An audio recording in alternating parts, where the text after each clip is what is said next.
सबैलाई सेवारो नमस्कार। म नन्द कन्दङवा। आज चाहिँ म बहुराष्ट्रिय समाजवाद र लिम्बुवान भन्ने विषय जुन मैले एउटा बुकलेट अलिक अगाडि लेखेको थिएँ, त्यो प्रकाशन भएको छैन, त्यसको विषयलाई लिएर आएको छु। र म मान्छे चाहिँ तेह्रथुमको हुँ, तेह्रथुम 8 साई, र अहिले चाहिँ महालक्ष्मी नगरपालिकामा बस्छु। 8 साई भन्ने बित्तिकै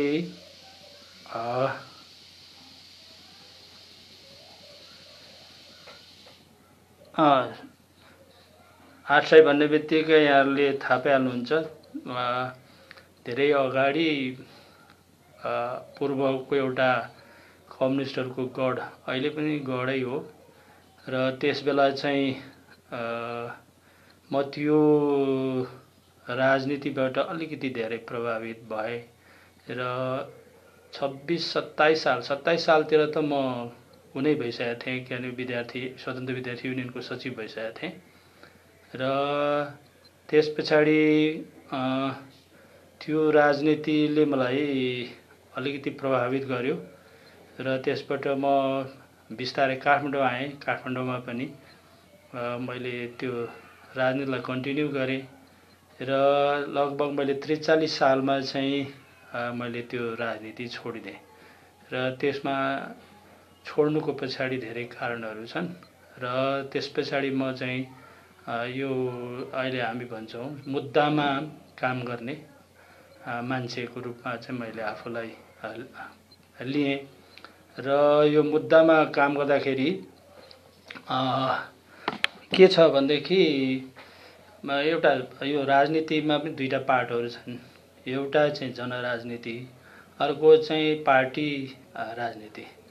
अब मैले चाहिँ जनराजनीतिको बाटो लिएँ त्यस पछाडि र लामो समयसम्म चाहिँ त्यसमा काम गरेँ भन्नुपऱ्यो। मैले लिम्बुवारूको प्रतिनिधिमूलक संस्था किराँत एक्थुम छुम्लुङको संस्थापक अध्यक्ष पनि भएर छुम्लुङ चाहिँ स्थापना गरियो। त्यस पछाडि लगभग 54 सालतिर होला फेरि म वाम राजनीति भनौँ न, अब वामपन्थी र कम्युनिस्ट राजनीति र वामपन्थी राजनीतिलाई दुईटालाई अलिक अलग गरेर हेर्नुपर्ने हुन्छ। पहिलो चाहिँ कम्युनिस्ट राजनीति भनेको चाहिँ अब साम्यवादमा पुग्ने जो राजनीतिक विचार लिएर काम गरेर हुन्छ उनीहरूलाई कम्युनिस्ट भन्नुपर्ने हुन्छ, कम्युनिस्ट राजनीति।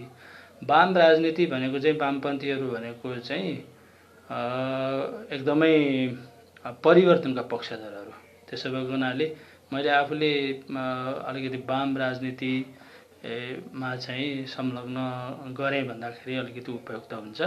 54 सालमा फेरि म वाम राजनीतिमा प्रवेश गरेँ र बिचमा धेरै ग्याप पछाडि र त्यस पछाडि विभिन्न जिल्लाको कमिटीको सदस्य हुँदै म अलिकति माथिल्लो तहको कमिटीमा पनि पुगेँ। त्यस पछाडि फेरि मैले त्यो राजनीतिलाई छोडिदिएँ, किनभने हेरेँ र त्यसबाट धेरै कामहरू हुन्छ जस्तो मलाई लागेन। त्यसो भएको हुनाले मैले त्यो राजनीतिलाई त्याग गरेर चाहिँ म 56 देखि चाहिँ मैले के गरेँ भनेदेखि त्यो राजनीतिलाई छोडिदिएँ। र अब एकछिन के आएको छ यहाँनिर,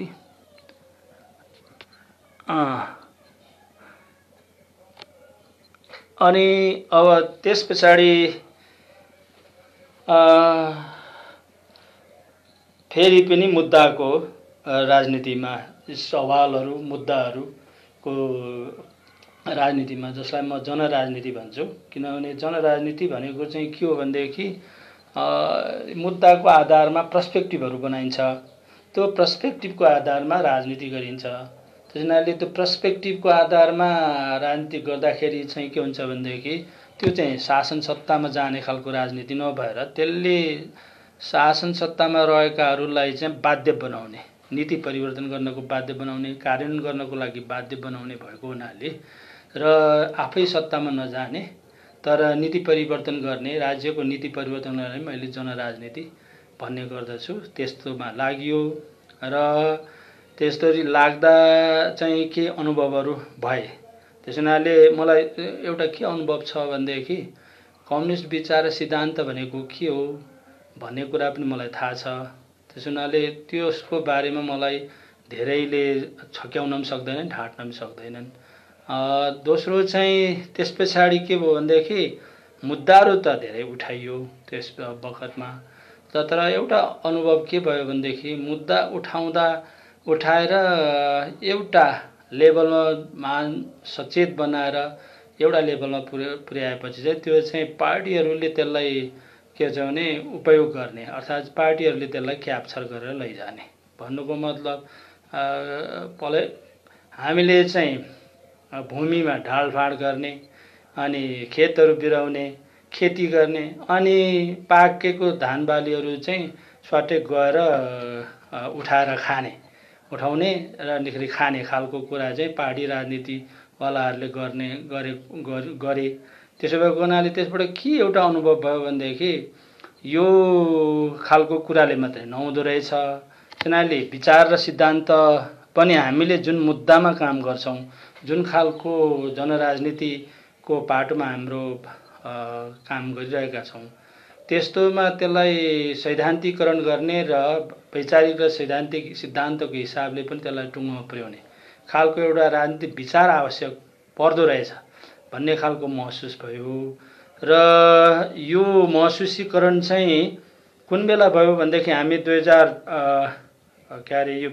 1959 साल जो के भन्ने अब संविधान सभाको बखतमा धेरै खड्कियो र त्यसले गर्दाखेरि त्यो संविधान सभाको समयमा 2059 सालतिर मैले यो सायद यो बहुराष्ट्रिय समाजवाद भन्ने एउटा बुकलेट लेखेका थिएँ। सायद त्यो विभिन्न कारणले गर्दाखेरि प्रकाशन गर्न त सकिएन, किनभनेदेखि त्यसका धेरै पाटाहरू रहे र तर त्यो चाहिँ एउटा अप्रकाशित रूपमा रहेको छ। त्यसलाई अब केही हेरफेरहरू तलमाथि गर्नुपर्ने आवश्यकता पनि छ र त्यो गरेर चाहिँ प्रकाशनमा ल्याउने विचार गरेको छु।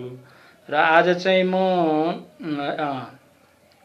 त्यसो भएको हुनाले त्यो अल्टरनेटिभ विचार भनौँ, अब विचार सिद्धान्तको रूपमा चाहिँ यसलाई प्रस्तुत गर्ने काम मैले गरेको छु।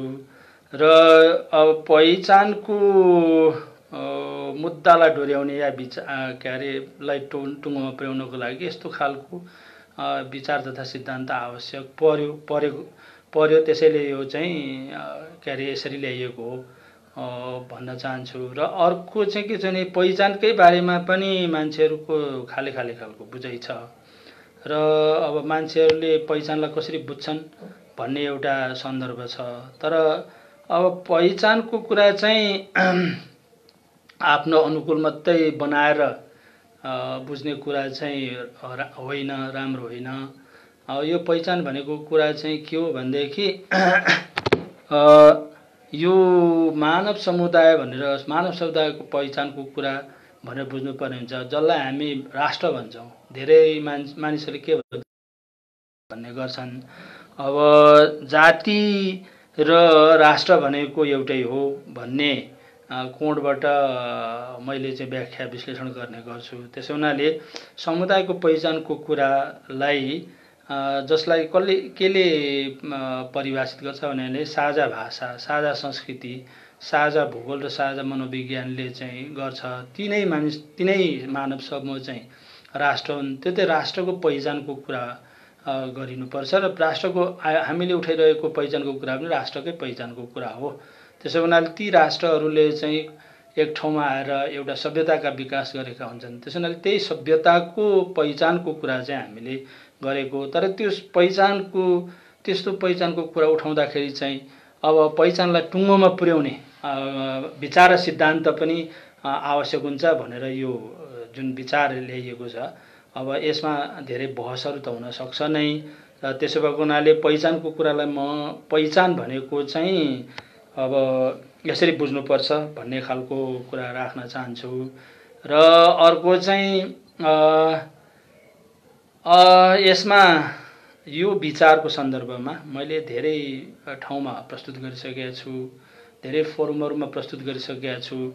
तर यो सबभन्दा पछिल्लो समयमा चाहिँ यहाँ याकथुङ चुम्लुङको लिमन अध्ययन केन्द्र छ, त्यसले आयोजना गरेको थियो। सायद त्यो 2000 सेप्टेम्बरतिर होला, 2019को सेप्टेम्बरतिर आयोजना गरेको थियो। त्यसमा मैले यो विचार प्रस्तुत गरेका थिएँ र अन्त धेरै फोरमहरू पनि मैले प्रस्तुत गरिसकेका छु र विचार मन्थनहरू गर्ने कामहरू गरेका छु र यो विचारलाई त्यहाँ प्रस्तुत गर्दाखेरि अब कमेन्टको रूपमा केही साथीहरूले कमेन्ट पनि गर्नुभएको थियो। अब त कमेन्टकै रूपमा चाहिँ खालि के छ भनेदेखि अलि बोलिभियाको मोडलबाट आयो कि क्या हो भन्ने खालको कुरा पनि साथीले उठाउनु भएको छ। अर्को चाहिँ अब मेरो चेतनाको कुरा गर्दाखेरि चाहिँ मलाई नबुझ्ने साथीहरूले अलि एनजिओ चेतनाको के अरे विचार आयो भन्ने खालको कुरा पनि।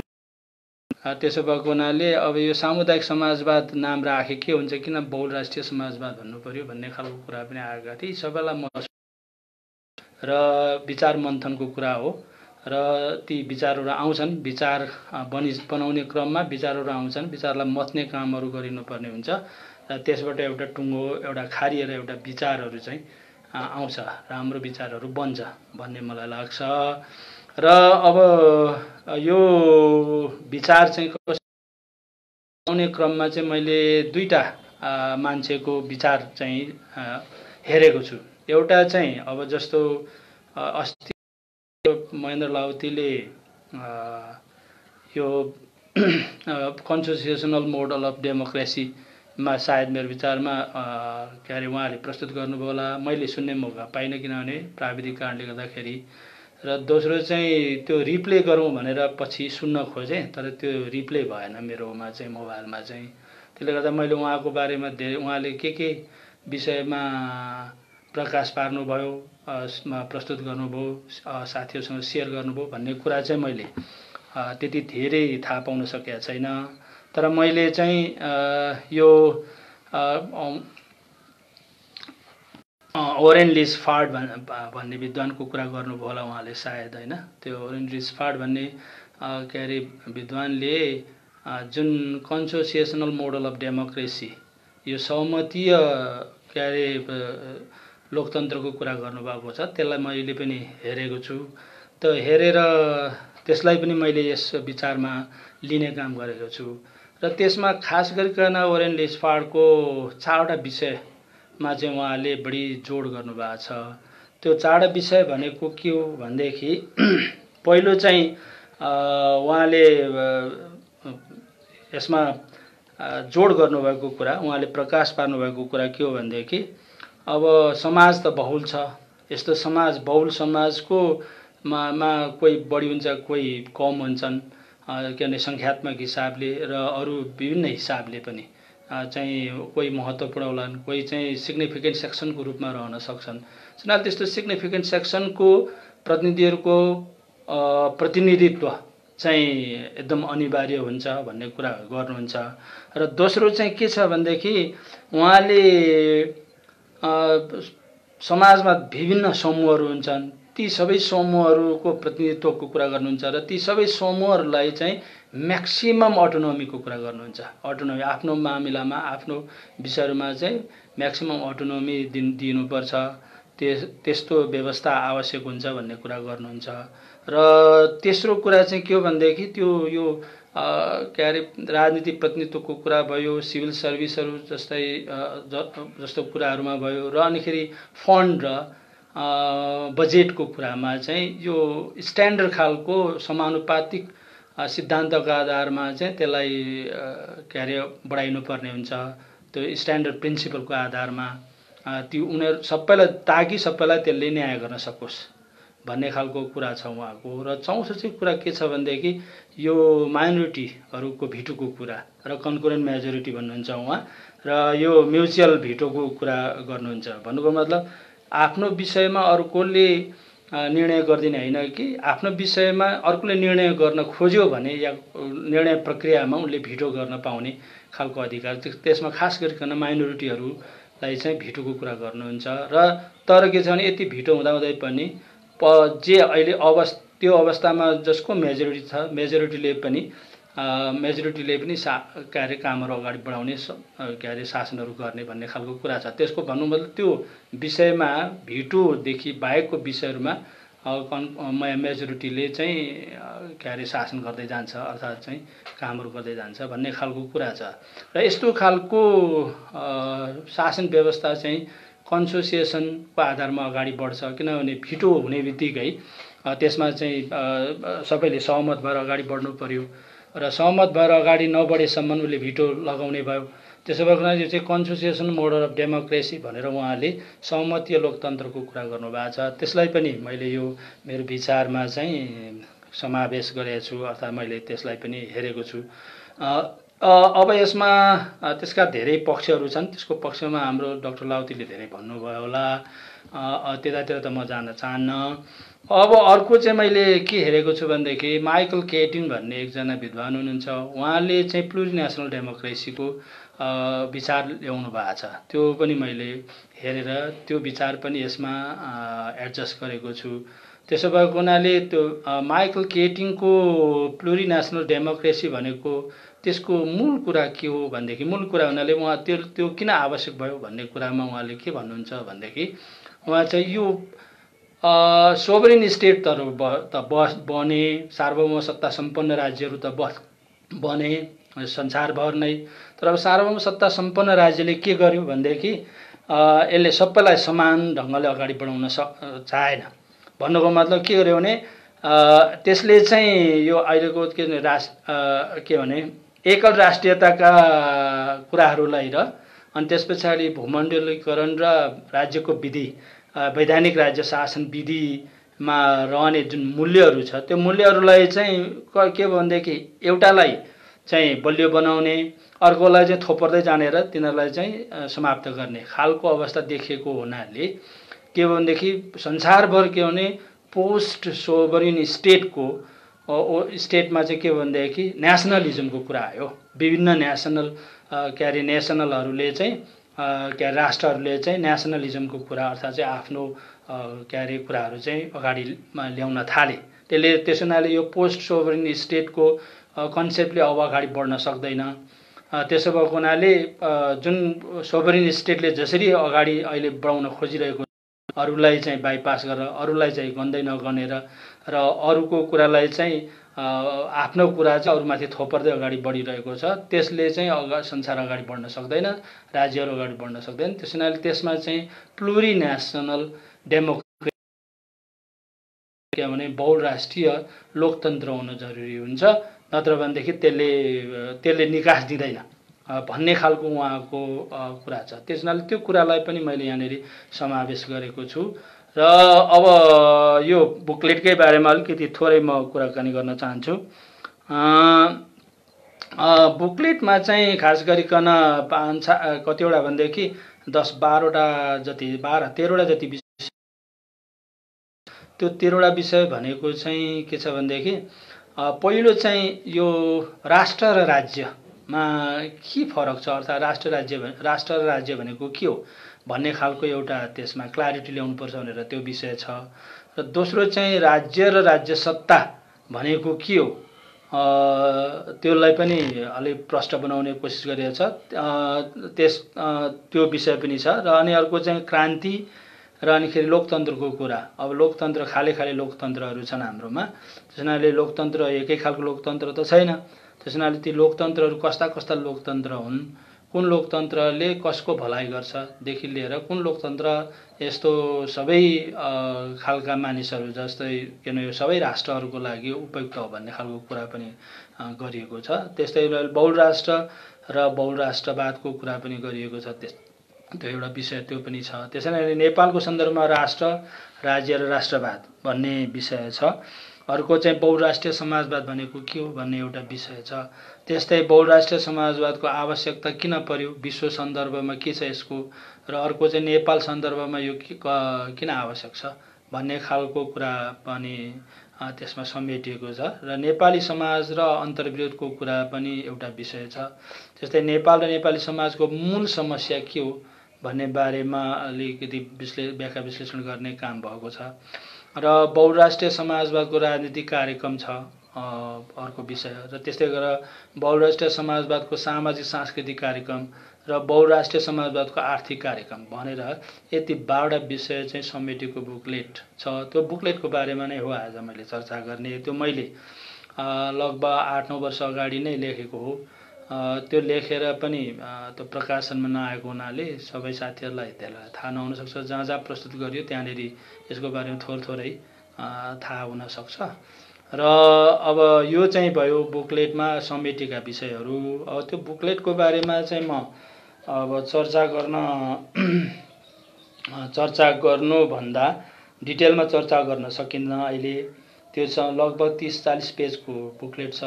त्यो 30-40 पेजको बुकलेटभित्र का केही विषयहरूलाई सारमा मात्रै म यहाँ प्रस्तुत गर्न चाहन्छु यहाँहरू समक्ष।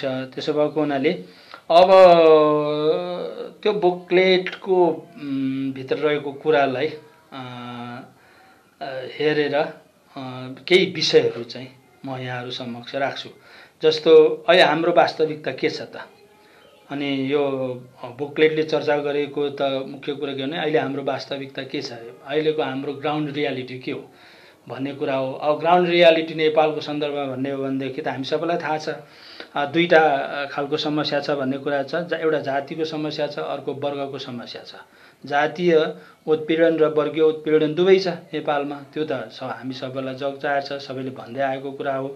र उत्पीडनलाई पनि हामी कसरी मेजर गर्न सक्छौँ, के को आधारमा गर्न सक्छौँ भन्दाखेरि विभेद छ, अन्याय छ, असमानता छ, यसको आधारमा हामी छुट्याउन सक्छौँ। त्यस हुनाले त्यो त हामी सबैलाई थाहा छँदैछ, त्यो व्यापक रूपमा नै रहेको छ। र दुवै खालका कुराहरू छन् यहाँनिर। अब जातीय विभेद र वर्गीय विभेद यो दुवै खालको भएको कारणले गर्दाखेरि नि त्यो त कानुनी हिसाबले पनि छ, सामाजिक सांस्कृतिक रूपमा पनि रहेको छ र व्यवहारमा झन् बढी छ। जस्तो तपाईँले अस्ति के अरे रुकुममा घटेको घटनालाई पनि हेर्न सक्नुहुन्छ र त्योदेखि बाहेक विभिन्न ठाउँहरूमा भएका घटनाहरूलाई पनि हेर्न सकिन्छ र संविधानदेखि कानुनमा बनेका कुराहरूलाई पनि हेर्न सकिन्छ। यी सबैमा विभेद छ। त्यस हुनाले त्यो हाम्रो ग्राउन्ड रियालिटी हो। अनि हाम्रो अर्को ग्राउन्ड रियालिटी भनेको के हो भनेदेखि 125 भन्दा बढी राष्ट्रहरू छन्। मैले राष्ट्र भन्नुको अर्थ चाहिँ के भनेको अघि भनिसकेँ, साझा भाषा, साझा संस्कृति, साझा भूगोल र साझा मनोविज्ञान भएको मानव समूह नै राष्ट्र हो। त्यस हुनाले हरेक नेपालमा 125 राष्ट्रहरू छन्, 125 भन्दा बढी राष्ट्रहरू छन्। त्यस हुनाले ती सबै राष्ट्रहरू हुन् र ती राष्ट्रहरूको बारेमा चाहिँ के छ त भन्दाखेरि अब मान्छेहरूको बुझाइ त के छ भनेदेखि खाली खालको बुझाइहरू रहन सक्छ।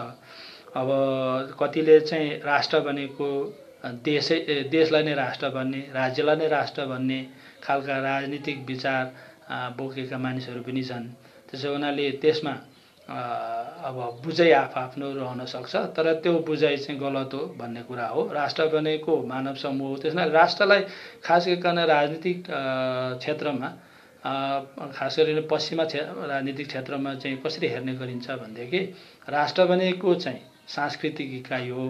किनभने एउटा मानव समूहले एउटा सांस्कृतिक समूहलाई नै हामीले के छ भने राष्ट्र भन्ने अर्थमा बुझ्नुपर्ने हुन्छ। अर्को राज्य भनेको चाहिँ राजनीतिक इकाइ हो। जस्तो हाम्रोमा नेपाल भनौँ अर्थात् चाहिँ इन्डियाको पनि कस्तो भनेदेखि अब पन्जाब भन्यो त्यो राज्य भयो। अब इन्डिया आफै नै के अरे युनियन कन्ट्री भयो। त्यसो भएको हुनाले त्यो राज्य चाहिँ राजनीतिक इकाइ भयो। जस्तो अहिले हाम्रोमा के छ भने प्रदेश छ, तल चाहिँ स्थानीय निकाय छ, या सङ्घीय निकाय छ। यी सबै के हुन् भनेदेखि चाहिँ राजनीतिक इकाइहरू हुन्। त्यसो भएको हुनाले देशलाई चाहिँ भौगोलिक इकाइको रूपमा हेर्ने गरिन्छ। त्यस हुनाले हाम्रोमा बुझाइ के छ भनेदेखि राज्य नै राष्ट्र हो, राष्ट्र नै राज्य हो भन्ने खालको बुझाइ छ। त्यो अलिक गलत खालको बुझाइ छ। त्यो गलत खालको बुझाइ किन भयो भनेदेखि यसको हिस्टोरिकल धेरै कारणहरू छन्। जस्तो पहिला त के छ भने साम्राज्यहरू थियो नि त, विशाल साम्राज्यहरू थिए। अब साम्राज्यहरूबाट मुक्ति पाउनको लागि मान्छेले अब एउटा टेरिटोरी भित्रको मान्छेहरूले मुक्ति पाउनको लागि लड्नुपर्ने भयो। अब लड्दाखेरि चाहिँ त्यो देशभक्तिपूर्ण आन्दोलन चाहिँ चल्यो,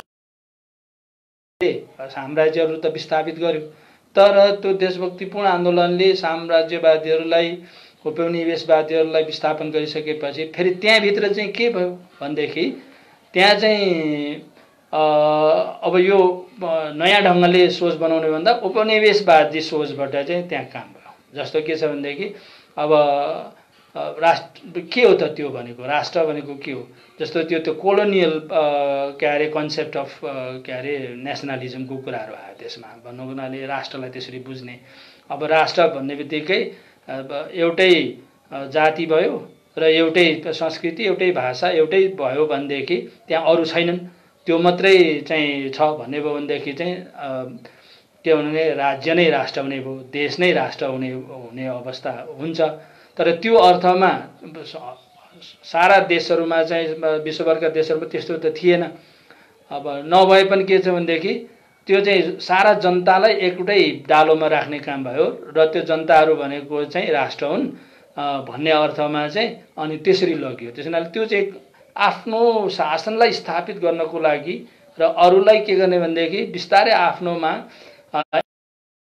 अर्थमा चाहिँ त्यो खालको राष्ट्रको बुझाइ र अनि राज्यका बुझाइहरू फरक फरक र नेसनलिजमको बुझाइ पनि फरक फरक पारेर आयो। अब त्यो चाहिँ के थियो भने ट्रु नेसनलिजम चाहिँ उनीहरूले पछ्याएनन्। त्यसलाई कस्तो भनेदेखि यो चाहिँ उपनिवेशवादी खालको नेसनलिजम, राष्ट्रको बुझाइ, राज्यको बुझाइहरू चाहिँ त्यहाँबाट भएर आयो। त्यसो भएको हुनाले अहिले हाम्रोमा बुझ्ने पनि त्यसरी नै बुझ्छन्। राष्ट्र भनेको नै हामी नेपाल राष्ट्र भन्छन्। अब नेपाल के अरे कसरी परिभाषित गर्ने भन्ने कुरा त कसैले गरेको छैन। नेपाल राष्ट्र हो किनभने नेपालमा बस्ने, किनभने हाम्रै संविधानले पनि के भन्छ भनेदेखि एकताको सूत्रमा आबद्ध नेपाली जनता राष्ट्र हुन् भन्छ। अब नेपाली जनता नै राष्ट्र भनिसकेपछि त त्यहाँभित्र जनताभित्रमा त को चाहिँ गुरुङ छ, को मगर छ, को नेवार छ, को छेत्री छ, को बाहुन छ भन्ने त देखिँदैन। त्यसो हुनाले नेपाली राष्ट्रमा समगममा हालिदियो। त्यसो हुनाले त्यो त के छ भनेदेखि आफूले शासन गर्नको त्यो कोलोनियल कन्सेप्ट हो त्यो। त्यसो हुनाले आयो। अब त्यसले त्यो देख्दैन। त्यस हुनाले राष्ट्रको बारेमा पनि बुझाइ फरक फरक छ। अब राष्ट्रलाई त्यो बुझाइलाई हामीले फरक ढङ्गले होइन ठिक ढङ्गले बुझ्नुपर्ने हुन्छ। त्यसै हुनाले अहिले जुन कालापानीले पुलेको कुराहरू आइराखेका छ त्यसमा राष्ट्रियता, राष्ट्रको कुरा गर्छन्, राष्ट्रवादी कुराहरू गर्छन्। त्यस हुनाले त्यो राष्ट्रवादी र राष्ट्रियताका कुराहरू, राज्यका कुराहरू चाहिँ यसरी छ्यासमेस पारेर लिएर आएका छन् जो सामान्य मान्छेले बुझ्दैन। त्यस हुनाले अब यस्तो कुराहरू चाहिँ त्यस हुनाले त्यसमा नबुझिने खालको अब अझ के गर्यो भने त्यो कोलोनियल खालको कन्सेप्टले त के गर्यो भने इथ्नो नेसनलिजम र सिभिक नेसनलिजम भनेर डिभाइड गरिदियो। अनि इथ्नो नेसनलिजम भनेपछि त जातीय राष्ट्रवाद भनेपछि जातीय कुरा गर्ने भनेर चाहिँ त्यसलाई के भने अब ऐन समयमा पाखा लाउँदै जाने खालको र त्यो भनेको राम्रो कुरा होइन भनेर दिनको लागि पनि त्यस्तो खालको चाहिँ विकास गरियो। अब यो चाहिँ अहिले हाम्रो मेन स्ट्रिम सोसाइटीमा रहेका मान्छेहरूको बुझाइ यस्तै खालको छ। त्यस हुनाले त्यो पनि अहिले हाम्रो के अरे विद्यमान ग्राउन्ड रियालिटी हो नेपालको होइन। अनि अब अर्को हाम्रो के छ भनेदेखि विभिन्न समुदायहरू छौँ, समुदाय राष्ट्रहरू चाहिँ विभिन्न राष्ट्रहरू छन्। ती राष्ट्रहरूको अर्थतन्त्रको आधार पनि फरक फरक छ। त्यो पनि हाम्रो ग्राउन्ड रियालिटी हो। त्यसले जस्तो ग्राउन्ड रियालिटी त्यो किन फरक फरक छ भन्दाखेरि चाहिँ जस्तो नेवार चाहिँ व्यापार व्यवसायमा के अरे उसको पेसागत हिसाबले अर्थात् उसको बाँच्ने अर्थतन्त्रको आधार त्यो। त्यस्तै अरू अब कोही खेतीको काम गर्नेहरूलाई कृषि काममा गर्छन्, कोही चाहिँ के अरे वैदेशिक सेनामा जाने खालको होला। माने भन्नु मतलब विभिन्न खालका राष्ट्रहरूको आफ्नै खालको के छ भनेदेखि अर्थतन्त्रको आधारहरू छन्। त्यसैले त्यो पनि ग्राउन्ड रियालिटी हो। त्यसलाई पनि हामीले यस्तो विश्लेषण गर्दाखेरि छुटाउनु हुँदैन। र अब अपवादलाई छोडेर भनौँ न, यी सबै के छ भने वंशाणुगत खालको जस्तो जस्तो देखिन्छ। जस्तो नेवारहरूमा व्यापारको कुरा कसैमा चाहिँ अब जस्तो अर्को कुनै आदिवासी जनजाति भनेर जुन भनिन्छ उनीहरूले व्यापार गर्नु पर्यो भने उनीहरूले गरेर खाँदैन, व्यापार गर्ने खालको मान्छेहरू होइन भन्छ नि। त्यो किनभने वंशाणुगत कुरा पनि हो, त्यहाँ कहीँ न कहीँ त्यो पनि जोडिएको छ कि भन्ने देखिन्छ होइन। त्यस हुनाले अब उनीहरूको यी सबै राष्ट्रहरूको के छ भनेदेखि आफ्नो उद्भव छ, कसैको एउटै उद्भव छैन। इतिहास पनि आफआफ्नो छ, थाथलो आफ्ना छन्, सभ्यताहरू आफआफ्ना छन्। त्यस हुनाले अब बाहुन क्षेत्रीहरू चाहिँ ककोसाइड परिवार ककोसाइड भने आर्यन फ्यामिली ककोसाइड फ्यामिलीभित्रको भयो र उनीहरूको सभ्यता फरक छ। त्यस्तै गरेर जेनेटिकल्ली पनि तिनीहरू के छन् भनेदेखि सेन्ट्रल एसियाबाट आएको भन्ने के अरे उनीहरूको ओरिजिन चाहिँ सेन्ट्रल एसिया हो भन्ने गरिन्छ। त्यस्तै गरेर दलितहरू चाहिँ द्राविडियन सभ्यताका मान्छेहरू अर्थात् के त्यसलाई अस्ट्रेलियन राई लिम्बू गुरुङ मगर लगायत आदिवासी जनजातिहरू जो छन् उनीहरू चाहिँ के छन् भनेदेखि मङ्गोलोइड फ्यामिलीका मान्छेहरू हुन्। जेनेटिकली पनि उनीहरू के छ भने पूर्वी एसिया ओरिजिन हो भन्ने गरिन्छ। त्यो जेनेटिकली त्यसरी आएको छ। त्यसैले यो हाम्रो ओरिजिन उद्भव इतिहासहरू पनि फरकै छ। त्यसो भएकोमा त्यो एउटै छैन। अब एउटै बनाउन त कोसिस गरिएको छ।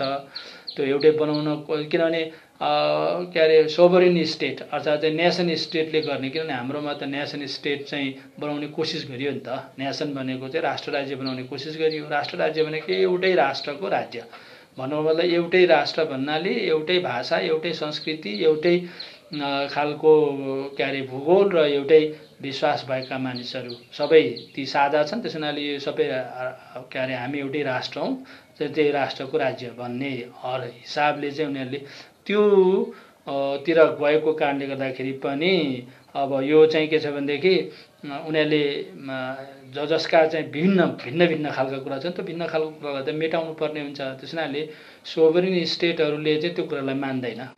मल्टिकल्चरल कुराहरू जुन छ त्यसलाई चाहिँ उनीहरूले नामेट गर्न चाहन्छ। त्यसो भएको हुनाले यो कुरा पनि हाम्रो अहिलेको रियालिटी हो। र अब देशको राज्य सत्ता र राज्य निकायको कुरा गर्दाखेरि त्यसमा एक्सेस कसको बढी छ भन्दाखेरि त 12% बाहुनहरूको 70% भन्दा बढी चाहिँ होल्ड छ। त्यो पनि हाम्रो रियालिटी हो। त्यस हुनाले यहाँ त के छ भने 12%ले 70% र बाँकी चाहिँ अरू प्रतिशतले चाहिँ 30% मात्रै चाहिँ होल्ड राख्नु भनेको पनि त्यो इम्ब्यालेन्स छ भन्ने कुरा हो। अब राज्यको कानुनहरू नीतिहरू र त विभेदी छँदैछ। त्यो त ऐन समयमा धेरै हाम्रा वकिल साथीहरू र हामीले पनि त्यसलाई विश्लेषण गर्ने काम गरेका छौँ र एउटा जातको पक्षमा धेरै ऐन कानुनहरू बनाएका छन् भन्ने खालको कुरा विश्लेषण भएकै छ।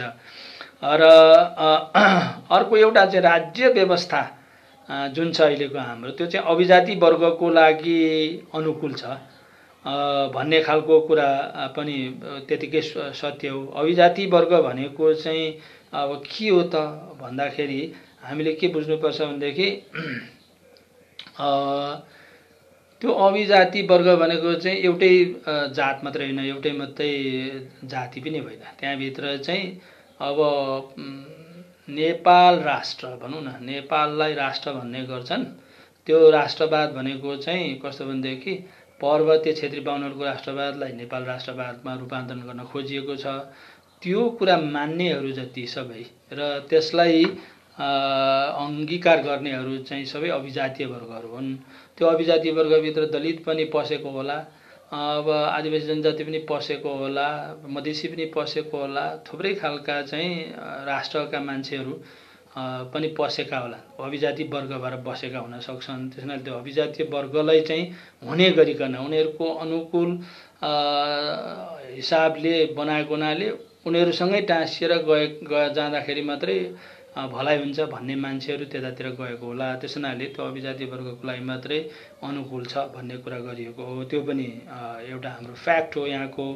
र अब हाम्रो राज्य शासन चाहिँ के छ भनेदेखि यसको जुन भ्यालुजमा शासन चलिरहेको छ, शासन व्यवस्था खडा भएको छ, त्यो चाहिँ एउटा जातिको मूल्य र मान्यतामा धेरै आधारित छ।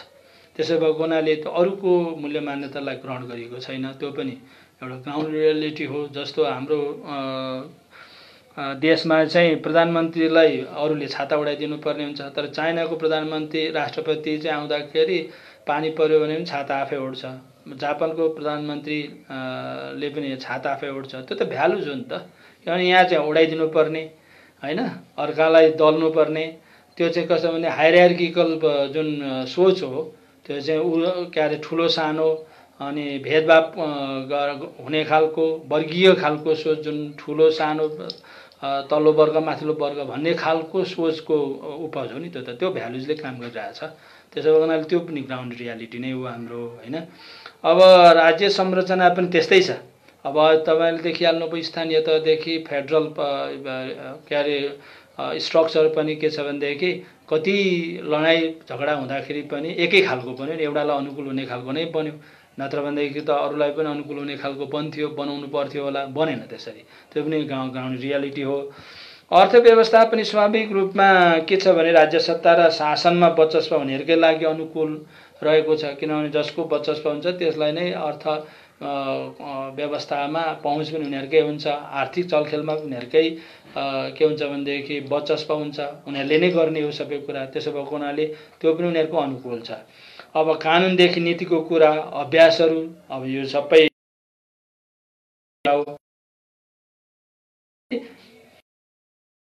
राष्ट्रवादको नाममा त्यसलाई चाहिँ के अरे अघि बढाउने खालको नीतिदेखि कानुनदेखि लिएर अभ्यासहरू बढी भइ नै रहेका छन्। त्यस हुनाले त्यो रोकिएको छैन र अब सम्पूर्ण कुराहरू चाहिँ त्यो के अरे एउटा अभिजाति वर्गको राष्ट्रवादलाई र राष्ट्रिय स्वार्थलाई भनौँ न उनीहरूको स्वार्थलाई पक्ष पोषण गर्ने खालको भएर गइरहेको छ, त्यस्तो बनिरहेको छ। अब वर्गीय असमानता र अन्याय त झन् धेरै छ, त्यो त हामीले के अरे भन्नै परेन, सबैलाई थाहा छ। अब त्यो नेपालको अहिलेको के अरे एउटा अर्को समस्या पनि हो र समानता भनौँ ती सबै के छ भने अभिजातीय वर्गलाई चाहिँ के अरे अनुकूल र अरूको लागि चाहिँ न्याय कानुन भनेको के हो, न्याय भनेको के हो, समानता भनेको के हो भन्ने थाहै नहुने यस्तो खालको हाम्रो अहिलेको रियालिटी छ। र त्यसै भएको हुनाले यसको रिजल्ट के त भन्दाखेरि चाहिँ अब ती मानिसहरू अन्यायमा परेका छन्, अब तल्लो वर्गका मान्छेहरू अन्यायमा परेका छन्, राष्ट्रहरूको उनीहरूको पहिचान चाहिँ अस्तित्व चाहिँ गुम्दै गएको छ, हराउँदै गएको छ।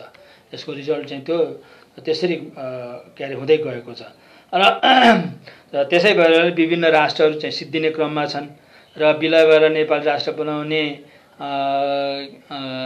बनाउने नाममा चाहिँ त्यतातिर एसिमिलेसन हुने क्रमहरू चाहिँ बढिरहेको छ। विगतको संविधानले पनि त्यही गर्यो, अहिलेको संविधानले पनि त्यही गरेको छ। त्यस हुनाले ऐन कानुनहरू चाहिँ सबै त्यो दिशामा भएको हुनाले स्वाभाविक रूपले उनीहरूको अस्तित्व हराउने बाटोतिर जानु स्वाभाविक पनि हो। र अर्को रियालिटी के हो भनेदेखि हाम्रो देश चाहिँ दुईटा ठुला छिमेकी देशहरू छन् र ती ठुला छिमेकी देशहरूको प्रभाव चाहिँ यहाँनिर प्रत्यक्ष रूपमा रहेको छ, शासनमा रहेको छ, नीति ऐन कानुनमा रहेको छ। उनीहरूको परोक्ष अप्रत्यक्ष रूपमा चाहिँ के छ भनेदेखि उनीहरूले प्रभाव पारिरहेका छन्, त्यो पनि एउटा रियालिटी हो। र हाम्रोमा स्वतन्त्र ढङ्गले निर्णय हुन सक्ने अवस्था पनि कम हुँदै गएको देखिरहेको छ। र अब यो त ग्राउन्ड रियालिटी हो। यो ग्राउन्ड रियालिटीको पछाडिको कारण के हो त भनेर खोज्नु पर्यो भनेदेखि चाहिँ अब यो मुख्य कुरा चाहिँ के छ भनेदेखि विलयवादी खालको समाजवादी र पुञ्जीवादी गन्तव्य लिएको छ। अहिले शासन सत्तामा हुनेहरू, शासन सत्तामा हुने दलहरू चाहिँ शासन सत्ताकै कुरा गरौँ, शासकहरूले नै के छ भनेदेखि उनीहरूको गन्तव्य कहाँ हो त भन्दाखेरि चाहिँ त्यो सबैलाई विलय गराएर समाजवादमा पुग्ने, सबैलाई विलय गरेर पुञ्जीवादको चरम विकासमा पुग्ने भन्ने खालको छ। यो सबैको मूल कारण त त्यो हो। त्यसलाई पृष्ठपोषण गर्ने खालको हाम्रोमा राज्य व्यवस्था छ, राज्य संरचना छ र शासनको मोडल छ। अब त्यस हुनाले यो अहिलेको राज्य व्यवस्थाले हाम्रो अरू कसैको लागि या चाहिँ के अरे अविलय खोज्नेहरूको लागि उपयुक्त हुन्छ कि हुँदैन, त्यसले राम्रो काम गर्दैछ कि गर्दैन भन्दाखेरि त स्वाभाविक रूपले राम्रो काम गर्दैन, त्यतातिर उसको के अरे मोडलै होइन। त्यसैले अर्को चाहिँ के छ भने राज्य व्यवस्था, राज्य संरचना र शासनको मोडलैले के गर्छ भनेदेखि त्यसलाई चाहिँ पक्ष पोषण गर्छ। त्यो कसलाई पक्ष पोषण भन्दा विलयवादी र अनिखेरि विलयवादी बाटोलाई भनौँ न समाजवादी र पुँजीवादी गन्तव्यलाई नै प्रक्षेपोषण गर्छ। त्यसो भएको हुनाले अर्को एउटा के छ भने अभिजातीय वर्ग जुन छ त्यो उनीहरूलाई अनुकूल हुने सामाजिक सांस्कृतिक आर्थिक र राजनीतिक लोकतन्त्रको अनुसरण भएको छ। त्यसो भएको हुनाले अरूको यहाँनिर गुन्जाइस हुँदैन। अनि अभिजातीय वर्गको लागि मात्रै हो त्यो जुन आर्थिक कुरा भन्छौँ हामी, आर्थिक कुरा भन्छौँ, सामाजिक कुरा भन्छौँ, सांस्कृतिक कुरा भन्छौँ या राजनीतिक लोकतन्त्रको कुरा भन्छौँ, यी सबै लोकतन्त्रमा चाहिँ उनीहरूलाई मात्रै अनुकूल हुने गरिकनको अवस्था छ। यो पनि हाम्रो के छ भने रियालिटी हो। र यी सबैको कारण चाहिँ यी कारणले गर्दाखेरि माथिका के अरे कुराहरू भइरहेका छन्। र त्यसो भएको हुनाले हाम्रोमा समस्या भएको छ। अब यो यिनै कारणले गर्दाखेरि अब माथि यिनै के अरे विलयवादी सोचहरू भनौँ, विलयवादी विचारहरू भनौँ, या चाहिँ अभिजातीय वर्गलाई मात्रै सामाजिक आर्थिक र सांस्कृतिक राजनीतिक लोकतन्त्रलाई के अरे उपयुक्त हुने खालको चाहिँ व्यवस्था हुने, यी सबै कारणले गर्दा के भएको छ भनेदेखि यसको रिजल्टको रूपमा चाहिँ के छ भनेदेखि अन्याय, अत्याचार, शोषण, उत्पीडन, विभेद जुन जातीय नस्लीय लैङ्गिक छ यो थिचोमिचो छ, भ्रष्टाचार छ, कुशासन, हत्या, गुण्डागर्दी आदि सबै भइरहेका छन् नि। यी सबै यसैको कारणले हो। हामीले के अरे माथि सर्फेसमा मात्रै हेरेर हुँदैन, यसको जड चाहिँ तल छ। यो हो जड चाहिँ। यो जडले जस्तो मूलबाट पानी आइरहेको हुन्छ। अब हामीले मूलबाट धमिलो भएर आयो भनेदेखि अब त्यो धमिलोलाई हामीले तल चाहिँ सङ्ग्लाउन कोसिस गरेर त हुँदैन नि त। त्यसैले त्यो मूलबाट नै के हुन्छ भनेदेखि यस्तो अन्याय, अत्याचार, शोषण, उत्पीडन, विभेद, जातीय थिचोमिचो अनि गुण्डागर्दी, हिंसा, कुशासन, भ्रष्टाचार यो सबै माथि मूलैबाट आइराखेको छ। त्यो मूलको कारणले गर्दाखेरि भइरहेछ भनेदेखि तल सर्फेसमा अर्थात् चाहिँ तल गएर त्यसलाई सङ्लो बनाउने कामहरू हुन सक्दैन। जसले त्यसको कारणले गर्दाखेरि यी सबैहरू भइरहेछन्। त्यसको त उपज हो, यो चाहिँ प्रोडक्ट मात्रै हो यो चाहिँ यी कुराहरू चाहिँ। त्यसो भएको हुनाले अब के गर्ने त? अब देशको रियालिटी पनि यो छ, हाम्रो समाजको रियालिटी पनि यो छ। अनि शासन सत्ताहरू चाहिँ यसरी चलिरहेका छन्, यो त रियालिटी हो। तर यो रियालिटीलाई अब गर्ने के भन्दाखेरि केही फन्डामेन्टल क्वेसनहरूमा चाहिँ अब हामीले त्यसमा के अरे मन्थन गर्नुपर्ने हुन्छ। जस्तो अब एउटा कुरा, अब अहिलेको अवस्थालाई परिवर्तन गर्न पर्छ कि पर्दैन भनेर अर्थात् कतातिर जाने भनेर हामीले हेर्नुपर्ने हुन्छ। अब हाम्रो जाने बाटो चाहिँ कतातिर हो त?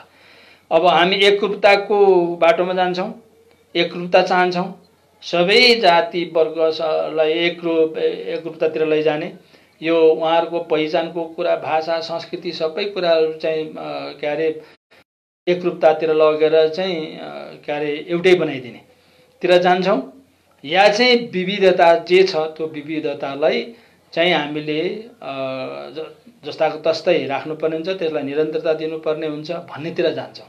यो चाहिँ फन्डामेन्टल क्वेसन भयो होइन।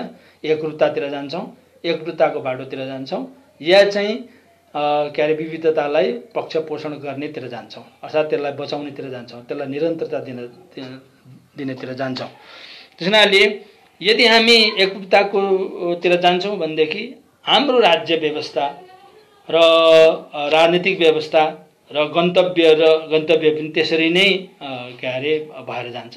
त्यसले त्यही खालको व्यवस्था चाहिँ एकातिर हुने, गन्तव्य एकातिर हुने, अनिखेरि त्यस पछाडि अनि हामी विविधता खोज्ने। त्यसरी त त्यो हुन सक्दैन। त्यसो भएको हुनाले त्यसको निर्धारण कसले गर्छ भन्दाखेरि हामी कतातिर जान्छौँ, राजनीतिक व्यवस्था, गन्तव्य र लोकतन्त्रको अभ्यासलाई केले निर्धारण गर्छ भन्दाखेरि अब हामी कतातिर जान्छौँ, एकरूपतातिर जान्छौँ नि त्यसरी निर्धारण हुन्छ। के अरे हामीले विविधतातिर जाने विचार गऱ्यौँ भनेदेखि त्यसको निर्धारण त्यसरी नै हुन्छ। अर्को कुरा चाहिँ के छ भने हामी राष्ट्रिय एकीकरणको बाटोमा जान्छौँ र राष्ट्रिय एकताको बाटोमा जान्छौँ। यो नेसनल इन्टिग्रेसनको प्रोसेसमा जान्छौँ या चाहिँ नेसनल युनिटीको प्रोसेसमा जान्छौँ। कतातिर जान्छौँ हामीले जानुपर्ने कता हो? अर्थात् हामी पहिचानको कुरा गर्ने साथीहरूले चाहिँ कुन बाटो जानुपर्ने हो भन्ने खालको कुरा चाहिँ यो फन्डामेन्टल क्वेसन हो। त्यस हुनाले राष्ट्रिय एकीकरणको मार्गतिर जाने हो अर्थात् त्यतातिर जाने हो, त्यो सोचबाट जाने हो भनेदेखि त्यसले राजनीतिक संरचना पनि त्यही खालको निर्धारण गर्छ, राजनीतिक व्यवस्था पनि त्यही अनुसारको निर्धारण गर्छ, अर्थव्यवस्था पनि त्यही अनुसारको निर्धारण गर्छ र अर्थव्यवस्थापन कुरा पनि त्यही अनुसार गर्छ। त्यसले त्यस्तै खालको माग गर्दछ। यदि होइन नेसनल युनिटीको बाटोबाट जाने हो भनेदेखि त्यसले त्यस्तै खालको फरक खालको चाहिँ के अरे कुरा माग गर्छ। त्यसो भएको हुनाले यी कुराहरूमा हामीले यी फन्डामेन्टल क्वेसनहरूमा चाहिँ हामीले मन्थन गर्नुपर्ने अवस्था छ। र अर्को हामी एकल संस्कृति निर्माणतिर लाग्छौँ या चाहिँ बहुल संस्कृतिलाई निरन्तरता दिन्छौँ, कुन बाटो पक्रिने हामीले? यदि एकल संस्कृतिको निर्माण गर्ने हो भनेदेखि त्यसले के छ भने नीति पनि त्यही अनुसार बन्छ, संरचना पनि त्यही अनुसार बन्छ, आर्थिक व्यवस्थापनको पाटो पनि त्यसै नै बन्छ, अर्थतन्त्रको पाटो पनि त्यसै नै बन्छ होइन। अब राज्य व्यवस्था भनौँ न, राजनीतिक व्यवस्था पनि त्यही अनुसारको बन्दै जान्छ, माग गर्छ होइन। हामी बहुल संस्कृतिको निरन्तरताको कुरा गर्छौँ भनेदेखि त्यसले माग गर्ने कुरा फरक हुन्छ।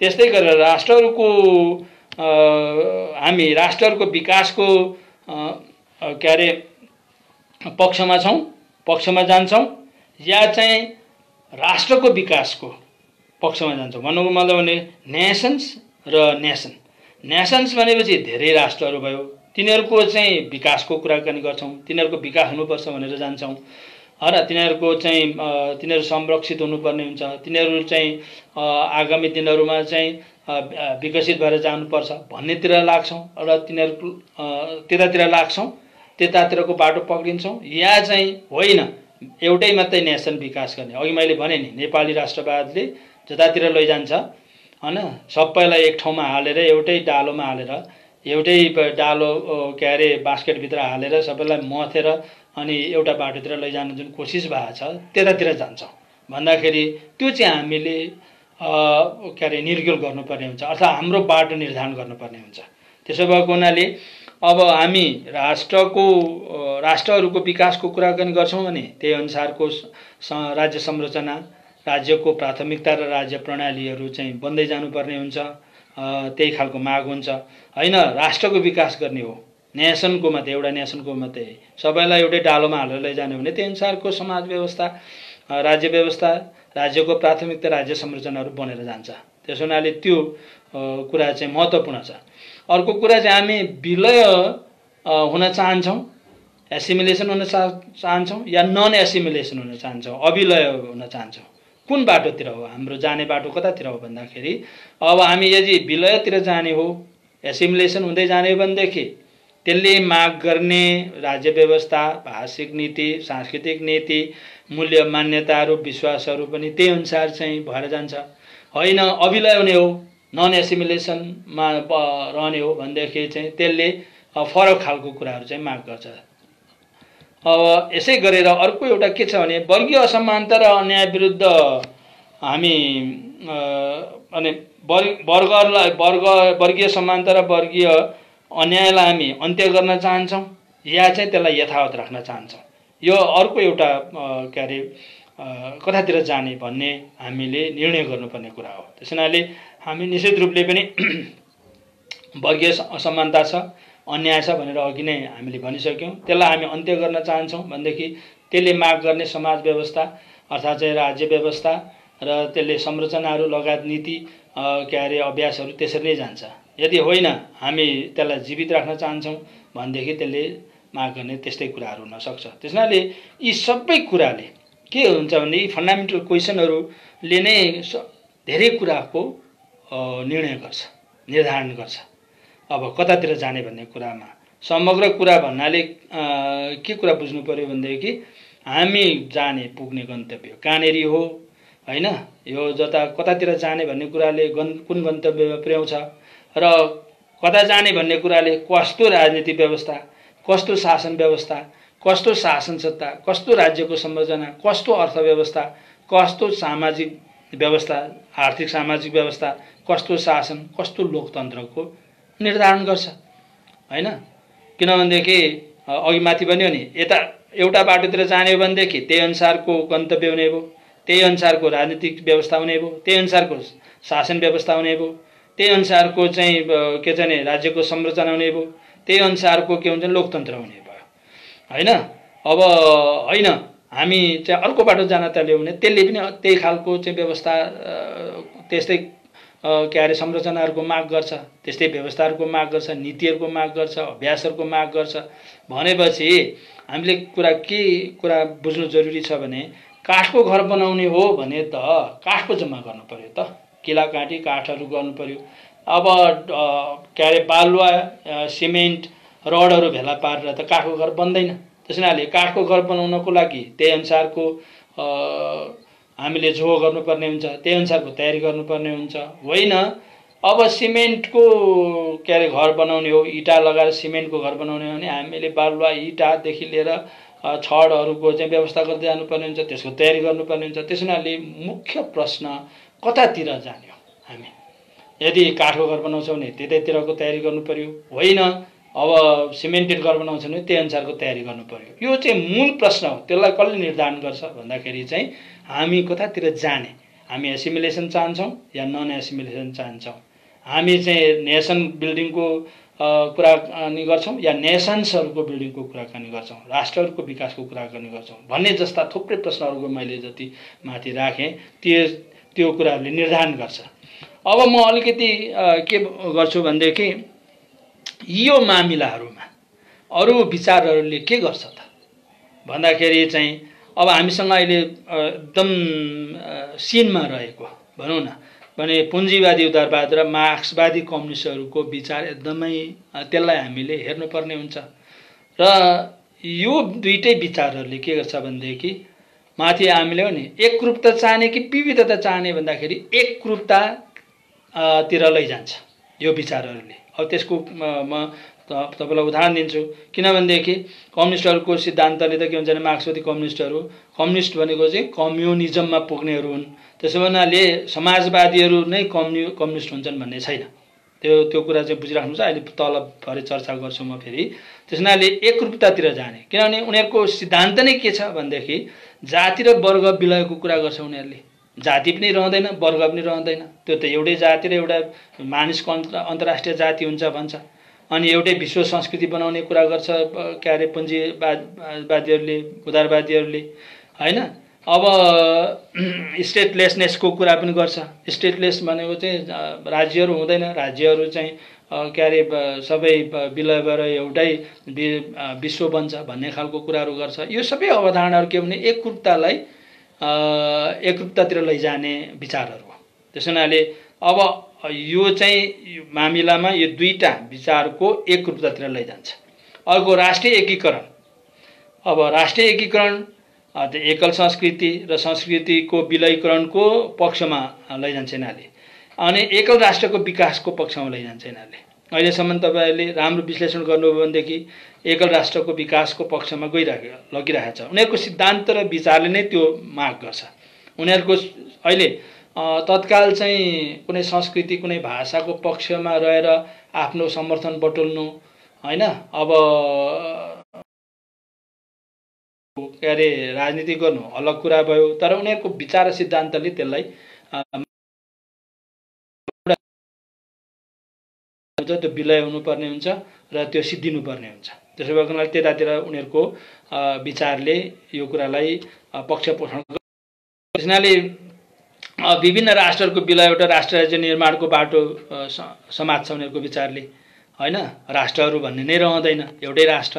अघि मैले भने एउटा राष्ट्रमा चाहिँ उनीहरूले राष्ट्र राज्यको बाटो लिने हो उनीहरूले। त्यसो हुनाले त्यही अनुसारको अर्थ राजनीति बाटो समात्छ। उदाहरणको लागि उत्पादनका साधनहरू राज्यको हुने भनेको चाहिँ के हो त भन्दाखेरि चाहिँ उत्पादनका साधनहरू भनेको जस्तो हामीसँग भूमि छ, त्यो पनि उत्पादनको साधन हो। हामीसँग चाहिँ कलकारले भने जस्तो विविधतालाई सहयोग गर्ने, विविधतालाई पक्ष पोषण गर्ने खालको विचार होइन र गर्दैन त्यसले। त्यसो हुनाले यो कुरा चाहिँ हाम्रो फन्डामेन्टल डिफरेन्सेसमा हेर्नुपर्ने हुन्छ। त्यसो हुनाले अब यहाँ त के छ भनेदेखि यस्तो विचारले जस्तो यो चाहिँ लिबरलिस्ट भन्छ, लिबरलिजम क्यापिटलिस्ट लिबरलिजम भनौँ या चाहिँ मार्क्सिस्ट कम्युनिस्टहरू भनौँ। अब यस्तोले के गरेको छ भने मान्छेलाई यति दास बनाएको छ कि त्यो चाहिँ उपनिवेशिक दास बनाएको छ मान्छेहरूलाई। त्यस हुनाले जस्तो कतिपय मान्छेहरू के हुन्छ भनेदेखि हाम्रो अस्तित्व हाम्रो पहिचान त रहनुपर्छ भन्छ, तर विचार चाहिँ के लिएको छ भनेदेखि त्यो सिद्ध्याउने विचारमा कुदिरहेको हुन्छ। भनेपछि के छ भने त्यो त उपनिवेशिक दास भयो नि त तिनीहरू त। अर्कोले उपनिवेश उनीहरूमाथि खडा गरेको छ, कोलोनाइज गरेको छ, अनि कोलोनियल माइन्ड बोल्छ उनीहरूको। अनि यता चाहिँ तत्काल चाहिँ त्यो कुरा ठिकै हो भने पनि उनीहरूको विचार सिद्धान्तले त्यसलाई के छ भने सिद्ध्याउने खालको कुराकानी गर्छ। त्यो कुरा चाहिँ बुझाउनु धेरै गाह्रो छ। त्यो बुझाउनु भन्नाले त्यस्ता खालका मान्छेहरूलाई बुझाउनु यति गाह्रो छ कि सायद मेरो विचारमा उनीहरूमा भएको त्यो कोलोनियल माइन्ड छ, त्यसलाई डिकोलोनाइज गर्नको लागि चाहिँ हामीलाई धेरै चुनौती छ। त्यस्ता मान्छेहरू चाहिँ के छ भनेदेखि अब उपनिवेशको विरोध गर्छन्, आफू उपनिवेशमा परेर अर्कोले उपनिवेश खडा गरेको कुरालाई बुझ्दैन, विरोधै गर्दैन, त्यस्तो समस्या छ। जसले त्यो चाहिँ कस्तो हो भनेदेखि अब एउटा कहा छ नि, सुतेको मान्छेहरूलाई, साँच्चै सुतेको मान्छेलाई उठाउन सकिन्छ, तर सुतेको बहाना गर्ने मान्छेलाई त उठाउन सकिँदैन। अब मान्छे त्यस्ता पनि छन् हाम्रोमा हैन, तर सुतेको मान्छेलाई साँच्चै बहाना गर्ने मान्छेलाई उठाउनु पर्यो त बल प्रयोग गर्नु पर्यो हैन। त्यसलाई के अरे जसरी पनि उठाउने हो भनेदेखि अब त्यस्तो गर्नुपर्ने अवस्था पनि आउँछ। त्यसो भएको हुनाले यो चाहिँ के हो भनेदेखि मैले भन्न खोजेको कुरा के हो भने अहिले जुन हाबी राजनीतिक विचार र सिद्धान्त बोकेका के अरे शक्तिहरू छन्, उनीहरूको मुख्य कुरा के हो भनेदेखि एकरूपतातिर लैजाने, विलयीकरणतिर लैजाने, राष्ट्र राज्य बनाउने र यी सब कुराहरू के छ भने हामीले विविधता, राष्ट्रिय एकताको कुराहरू जुन गर्छौँ त्यो कुरा यिनीहरूको सिद्धान्तले मान्दैन। नमान्नेपछि अहिले मुखले बाहिर जेसुकै भने पनि त्यो सिद्धान्त कहाँ हो भनेदेखि त्यो एकरूपतामा लैजाने हो, विलयीकरणको बाटो त्यो अन्ततो कता त्यतातिर जान्छ। अब त्यस हुनाले अब हामी चाहन्छौँ अब कता जाने भन्ने कुरा नै निर्धारण गर्नु पर्यो नि त। हामीले त विविधतातिर जाने, राष्ट्रिय एकतातिर जाने, बहुल संस्कृतिको निरन्तरतातिर जाने, राष्ट्रहरूको विकासतिर जाने, अभिलयतिर जाने, राष्ट्रहरूसहितको वर्गीय न्याय र समानता। अब के गर्नु पर्यो, फरक सिद्धान्त र फरक खाले राज्य व्यवस्था र राज्य सत्ता र अर्थव्यवस्था र फरक खाले गन्तव्यतिर जानु जरुरी हुन्छ। यदि हामी त्यो निष्कर्षमा पुग्छौँ भने चाहिँ त्यसले फरक खालको कुरा माग गर्दछ। त्यो फरक खालको माग गरेको कुराहरू चाहिँ अब विश्वमा यो के अरे यो बारेमा धेरै मन्थन त भइ नै रहेको छ। त्यसै हुनाले अब त्यो बाटोमा जानको लागि नै बहुराष्ट्रिय समाजवादको कुरा ल्याइएको हो। बहुराष्ट्रिय समाजवाद नै त्यस्तो एउटा विचार हो जसले यो चाहिँ विविधतातिर जाने कुरालाई पक्ष पोषण गर्छ, त्यो बाटोमा लिएर जान्छ, र राष्ट्रिय एकतातिर जाने बाटोतिर जान्छ, र बहुल संस्कृतिको निरन्तरतातिर जानेतिर लैजान्छ, र राष्ट्रहरूको विकास हुनेतिर लैजान्छ, र अभिलयतिर लैजान्छ, र राष्ट्रहरूको र वर्गीय समानता अन्यायलाई चाहिँ अन्त्य गर्ने बाटोतिर लैजान्छ।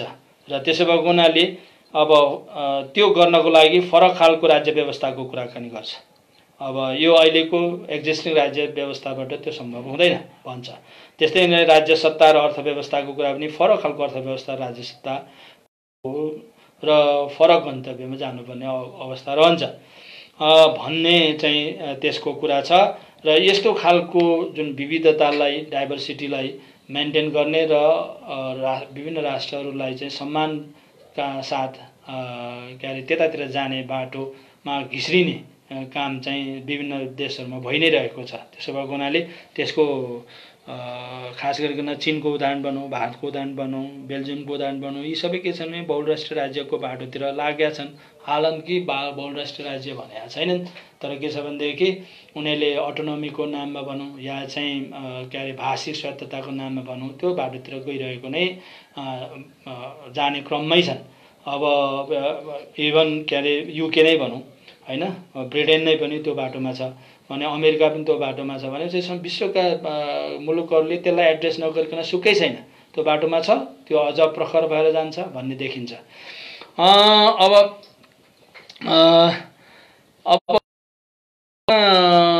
यो कुन कतातिर जाने भन्नेमा तीन खालको मोडलहरूमा जान सकिन्छ। एउटा त अब कस्तो भनेदेखि एकरूपता बनाउने भएपछि त्यो मोडलमा जानु पर्यो कि चाहिँ विविधता बचाउनेतिर। मिश्रितको धेरै काम हुँदैन, किनभने त्यो आइदर चाहिँ एकरूपतातिर जान्छ या चाहिँ विविधतातिर नै जान्छ। त्यस हुनाले अब राज्य व्यवस्था, लोकतन्त्र, गन्तव्यलाई ठिक ढङ्गले हामीले यो माथि जाने, कतातिर जाने भन्ने कुराले नै निर्धारण गर्ने भएको हुनाले त्यो चाहिँ महत्त्व। अब सारमा अब म अलिकति बहुराष्ट्रिय समाजवादको कुराकानी गर्छु।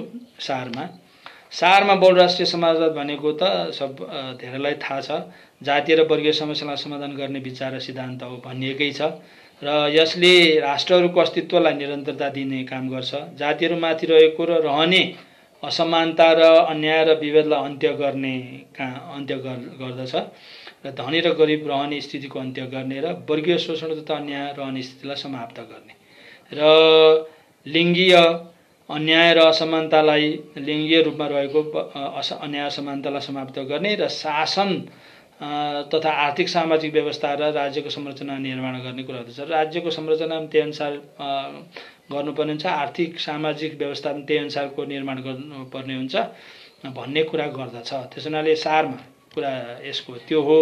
अब यसको धेरै व्याख्याहरू चाहिँ त्यो बुकलेटमा भएकै छ र यसको मुख्य गन्तव्य भनेको के हो भनेदेखि समाजवाद भनेको के छ भने वर्गीय शोषण, वर्गीय अन्याय अत्याचार नहोस् र उत्पीडन नहोस् र नहुने त सबै समान हुने कुरा हो।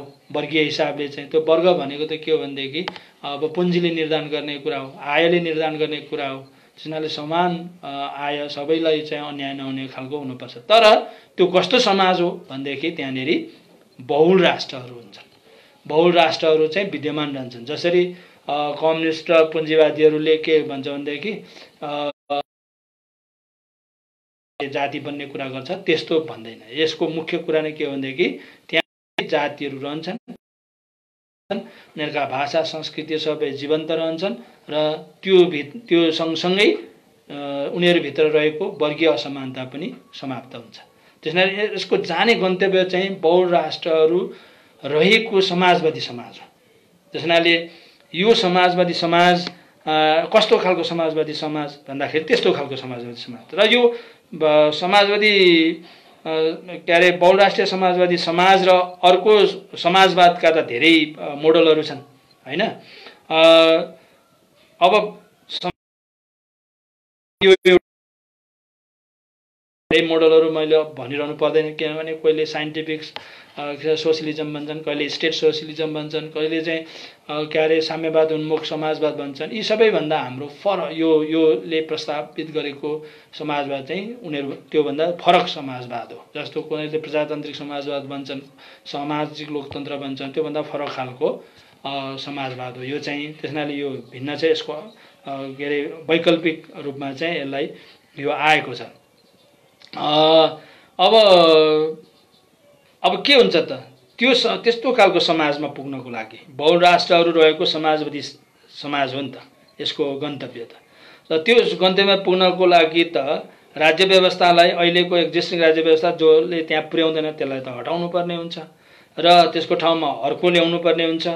र त्यति मात्रै नभएर सुदूर भविष्यको बहुराष्ट्रिय समाजवादी समाजतिर कसरी रूपान्तरण गर्ने भन्ने पनि स्पष्ट गर्दछ। त्यस हुनाले यसको मुख्य कुरा भनेकै यही हो र यसले चाहिँ अरूभन्दा फरक खालको कुराकानी गर्छ। अब यसो भन्ने साथ के बुझ्नु पर्यो भने कस्तो राजनीतिक व्यवस्था, कस्तो शासन व्यवस्था, यी सबैहरू कस्तो शासन संस्था, कस्तो राज्य संरचना, कस्तो अर्थव्यवस्था, कस्तो सामाजिक व्यवस्था हैन र कस्तो लोकतन्त्र भन्ने प्रश्न आउँछ। त्यस हुनाले त्यो कुरालाई पनि यसले के छ भनेदेखि यस्तो खालको राजनीतिक व्यवस्था, यस्तो खालको शासन व्यवस्था, यस्तो खालको राज्य सत्ता, यस्तो खालको अर्थव्यवस्था, राज्यको संरचना यस्तो हुन्छ, लोकतन्त्र यस्तो हुन्छ भनेर त्यसले निकास दिन्छ यसले। र त्यो विषयमा चाहिँ अब बिस्तारै अलिक पछाडि म चर्चा गर्छु। यी विषयलाई सविस्तार चर्चा गर्न आवश्यक हुन्छ नै र त्यसलाई अर्को कुरा के छ भनेदेखि राष्ट्र, राज्य, राष्ट्रवाद, देशभक्तवादलाई पनि अलग ढङ्गले परिभाषित गर्छ। जसरी अहिलेको बुझाइ छ त्यो बुझाइभन्दा फरक ढङ्गले चाहिँ यसले परिभाषित गर्दछ। अब अर्को कुरा के छ भनेदेखि यसले समाजवादलाई नयाँ ढङ्गले लिनेर बुझ्ने भएको हुनाले यो अरू समाजवादभन्दा चाहिँ फरक हो भनेर अघि मैले भने। परम्परागत समाजवाद, साम्यवाद, उन्मुख समाजवाद, राज्य, वैज्ञानिक समाजवाद, प्रजातान्त्रिक समाजवाद, सामाजिक लोकतन्त्र भन्दा यो चाहिँ के, यसका फरक तत्त्वहरू के हुन्, के कुराहरू चाहिँ यसले अरूभन्दा फरक ढङ्गको व्याख्या विश्लेषण छ भन्ने कुरा पनि यसले स्पष्ट गर्दछ। त्यसो भएको हुनाले अब सारमा के भनौँ भनेदेखि अवधारणागत हिसाबले कुराकानी गर्दा भनेको चाहिँ वान कन्ट्री मल्टिपल पोलिटिकल सिस्टमको अवधारणामा यसले यो त्यो अवधारणाले चाहिँ प्रमोट गर्छ। नेसन्स विदिन नेसन भन्नुको मतलब धेरै राष्ट्रहरू एउटा राष्ट्रभित्र धेरै राष्ट्रहरू रहन सक्छन्। एउटा देशभित्र धेरै पोलिटिकल सिस्टमहरू रहन सक्छन् हैन। स्टेट्स विदिन स्टेट, एउटा स्टेटभित्र धेरै स्टेट्सहरू रहन सक्छन्। अटोनोमिज विदिन अटोनोमी, एउटा अटोनोमीभित्र धेरै अटोनोमिजहरू रहन सक्छ है भन्ने कुराको पक्ष पोषण गर्छ यसले हैन। अब एउटा प्रश्न के आउन सक्छ भनेदेखि यस्तो अवधारणा बोकेको यस्तो अवधारणा अनुसारको सिस्टमहरूलाई कसरी जोडिन्छ त भन्दाखेरि यसमा तीनवटा कुरालाई चाहिँ ध्यान दिनुपर्ने हुन्छ। एउटा चाहिँ के हो भनेदेखि यसलाई जोड्नको लागि एउटा चाहिँ के हुन सक्छ भनेदेखि यसमा के आवश्यक हुन्छ भनेदेखि एउटा चाहिँ यो सहअस्तित्वको सिद्धान्तलाई यसले अङ्गीकार गरेको हुन्छ। त्यस कारणले त्यो सहअस्तित्वको सिद्धान्त अनुसार चाहिँ सबै मिलेर बस्न सकिन्छ। सबैले आफ्ना सबैको अस्तित्वलाई स्वीकार गरेर चाहिँ बस्न सकिन्छ, विकास गर्न सकिन्छ भन्ने कुरालाई जहिले पनि प्रमोट गरिरहन्छ। त्यो खालका कुराहरूलाई अगाडि बढाइरहन्छ। अर्को चाहिँ के छ भने यो बजेट अर्थ कुरामा चाहिँ के छ भनेदेखि यो स्ट्यान्डर्ड प्रिन्सिपल भन्छ हैन, स्ट्यान्डर्ड प्रिन्सिपल प्रयोग गर्छ। त्यस हुनाले जो चाहिँ एक आपसमा के अरे त्यसको कारणले गर्दा पनि सँगै रहिरहनु पर्ने हुन्छ। त्यसलाई चाहिँ जोडेर राखिराख्न मद्दत गर्दछ। अर्को एउटा चाहिँ के छ भने इन्टरडिपेन्डेन्स भन्छ हैन, इकोनोमिक इन्टरडिपेन्डेन्स सिस्टम चाहिँ यसले एडप्ट गर्छ। इन्टरडिपेन्डेन्स भने एउटा राष्ट्रको राष्ट्रबीचको इकोनोमिकली उनीहरू इन्टरडिपेन्डेन्स भयो भनेदेखि उनीहरूको जुन खालको सहअस्तित्वको कुराहरू सिद्धान्तले चाहिँ काम गरिरहेको हुने हुनाले तिनीहरूको बिचको जुन शत्रुता पनि रहँदैन। उनीहरू बिचमा चाहिँ एकले अर्को नामेट गरेर जाने कुरा पनि रहँदैन। त्यस हुनाले त्यसलाई जोडेर राखिरहन्छ। यो तीनवटा कुराहरू चाहिँ अब यिनीहरूलाई जोडेर राखिरहनको लागि काम गर्छ भन्ने कुरा गर्छ यो प्लुरिनेसनल सोसियलिजमले हैन।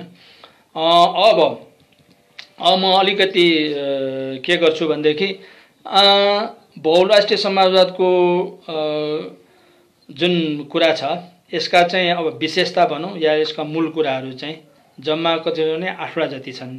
त्यो 8वटालाई म थोरै यहाँहरूलाई राख्न चाहन्छु। एउटा चाहिँ यसको सबैलाई समानता न्याय दिने बहुराष्ट्रिय राज्य व्यवस्थाको कुरा गर्छ यसले। बहुराष्ट्रिय राज्य व्यवस्था भनेको कस्तो त, के हो त बहुराष्ट्रिय व्यवस्था? अब सङ्घीय गणतन्त्र बहुराष्ट्रिय सहमतीय लोकतन्त्रात्मक व्यवस्था हुन्छ भन्छ। तर त्यो भनेको कस्तो त भन्दाखेरि त्यो व्यवस्थामा राष्ट्रहरूको जनसङ्ख्याको अनुपातको आधारमा प्रतिनिधित्व हुन्छ। त्यहाँ अहिले जुन हाम्रोमा त्यो कुरा छैन। राष्ट्रहरूको जस्तो हाम्रोमा त धेरै राष्ट्रहरू छन्, त्यो राष्ट्रहरूको जनसङ्ख्याको आधारमा प्रतिनिधित्व हुन्छ। कहाँ प्रतिनिधित्व हुन्छ भन्दाखेरि चाहिँ अब उनीहरूको प्रतिनिधित्व दुई ठाउँमा चाहिँ उनीहरूको एक्सेस रहनुपर्ने हुन्छ। एउटा चाहिँ माथिल्लो सङ्घीय के अरे व्यवस्था विकास परिषदमा, त्यसलाई परिषदको रूपमा, अर्को चाहिँ राष्ट्रहरूको परिषदमा। त्यसैले त्यहाँनिर चाहिँ जनसङ्ख्या अनुपातमा प्रतिनिधित्व हुने व्यवस्था हुन्छ र बहुजवाफदेही मिश्रित मोडलको निर्वाचन प्रणाली हुन्छ। अब जब बहुजवाफदेही भने एकले अर्कोलाई जवाफदेही हुनुपर्ने गरिनको मिश्रित खालको के अरे निर्वाचन प्रणाली यसले एडप्ट गर्छ। किनभने एउटै मात्रै राष्ट्र मात्रै आउने भन्दाखेरि पनि त्यो राष्ट्र चाहिँ अर्को के अरे अल्पसङ्ख्यकसँग पनि एकाउन्टेबल हुने गरिकन र त्यो अल्पसङ्ख्यक पनि त्यो के अरे अलिकति बढी सङ्ख्या भएको राष्ट्रसँग चाहिँ एकाउन्टेबल हुने गरिकनको मिश्रित मोडलको निर्वाचन प्रणाली हुन्छ यसमा। अनि बहु राष्ट्रहरूको कुनै न कुनै रूपको राज्य वा अस्तित्वलाई स्वीकार हुन्छ यसमा। जस्तो धेर थोर 10 जना 15 जना 100 150 जनालाई कहाँनिर रिकग्नाइज गर्ने भन्ने कुरा हुँदैन। यसले चाहिँ बहुल भनेकै त्यही हो। जति छन् त्यसको आइडेन्टिटी उसको चाहिँ भाषा अलग छ, संस्कृति अलग छ, ऊ छुट्टै खालको ब्याकग्राउन्डको हो, उसको उद्भव इतिहासहरू छुट्टै छ भनेदेखि त्यसलाई त्यो अस्तित्वलाई स्वीकार गर्छ। र राज्य अस्तित्वलाई स्वीकार गर्ने भनेको चाहिँ कुनै न कुनै रूपको भए पनि त्यसले अस्तित्वलाई स्वीकार गर्छ। अब अर्को बहुराष्ट्रिय या प्रत्येक राष्ट्रको लोकतन्त्रलाई स्वीकार गरिएको स्वायत्तता भनौँ, स्वशासन र आत्मनिर्भरको अधिकार अर्थात् बहुराष्ट्रिय लोकतन्त्रको अधिकार हुने कुरा गर्ने गर्दछ। भने बहुराष्ट्रिय के अरे लोकतन्त्र भनेकै के हो त भन्दाखेरि चाहिँ अब बहु राष्ट्रलाई आवश्यक पर्ने कुरा के हो भन्दाखेरि उनीहरूलाई स्वायत्तता आवश्यक पर्छ, स्वशासन हुन्छ र आत्मनिर्भरको अधिकार। यो नै कुरालाई के छ भनेदेखि एक्सर्साइज गर्न दियो बहुराष्ट्रिय लोकतन्त्रको अभ्यास पनि हुँदै जान्छ भन्ने कुरालाई मान्दछ। अब यो चाहिँ त्यसैले बहुराष्ट्रिय राज्य व्यवस्था भनेको चाहिँ यस्तो व्यवस्था हुन्छ। अहिले सारमा भन्दाखेरि यसको लामो व्याख्या त्यो व्याख्याभन्दा पनि सारमा म कुराकानी गर्दैछु। र अर्को चाहिँ बहुराष्ट्रिय सहमति लोकतन्त्र कन्सोसिएसनल डेमोक्रेसी हुन्छ यसमा। लाई यो भन्नुको अर्थ चाहिँ के छ भनेदेखि बहुराष्ट्रिय राज्य संरचना हुन्छ अर्थात् बहुराष्ट्रिय संघीयता हुन्छ। राष्ट्रहरूको बेसमा चाहिँ संघीयताको संरचना बन्नुपर्ने हुन्छ, बनाउँछ भन्ने यसको अवधारणा छ। र त्यो भन्यो नि के अरे बहुराष्ट्रिय के अरे सहमतीय लोकतन्त्र त्यो कस्तो हो त भन्ने कुरा प्रश्न उठ्न सक्छ। त्यसैले अन्य खालका लोकतन्त्रहरू धेरै खालका लोकतन्त्रहरू छन्। जस्तो हाम्रोमा अहिले पार्लियामेन्ट्री के अरे यो वेस्ट मिनिस्ट्रियल खालको शासन व्यवस्था छ, संसदीय बहुदलीय संसदीय लोकतन्त्र। अब कुनै के अरे पार्टिसिपेटरी खालको होला, कोही चाहिँ के अरे लोकतन्त्र पनि खाली खालका छन्, सङ्घीय लोकतन्त्र होला, विभिन्न खालका लोकतन्त्र छन्। लोकतन्त्रको लिस्ट साह्रै धेरै लामो हुन्छ हैन। अब कुराकानी गर्दाखेरि नियन्त्रित लोकतन्त्र हुन्छ, संवैधानिक लोकतन्त्र हुन्छ, समावेशी लोकतन्त्र हुन्छ, जनताको लोकतन्त्र हुन्छ, सामाजिक लोकतन्त्र हुन्छ। अब त्यसैले अर्को चाहिँ के अरे सहभागीमूलक लोकतन्त्र हुन्छ, प्रत्यक्ष लोकतन्त्र हुन्छ अनि बहुराष्ट्रिय लोकतन्त्र हुन्छ। यी सबै लोकतन्त्रहरू चाहिँ के छन् भने हाम्रोमा के छ भने लोकतन्त्र मात्रै भनेर पुगेन। त्यसैले हामी संसदीय लोकतन्त्र भन्छ। संसदीय नराखेर लोकतन्त्र मात्रै भनौँ भने त्यसले संसदीय लोकतन्त्र भन्नुपर्ने हुन्छ। त्यो त क्वालिफाइङ वर्ड भनेको चाहिँ संसदीय हो। त्यस्तै हरेक लोकतन्त्रको अगाडिपट्टि केही न केही जोडेर हामी लोकतन्त्रको कुराकानी गर्छौँ। त्यो लोकतन्त्र भनेको चाहिँ अब संसदीय लोकतन्त्र यहाँ 3वटा 4वटा लोकतन्त्रको चाहिँ संरचना नै फरक पर्नुपर्ने हुन्छ। अहिलेको संरचनाले काम गर्दैन। जस्तो संसदीय बहुदलीय लोकतन्त्र एकछिनै म बत्ती बाल्छु यता।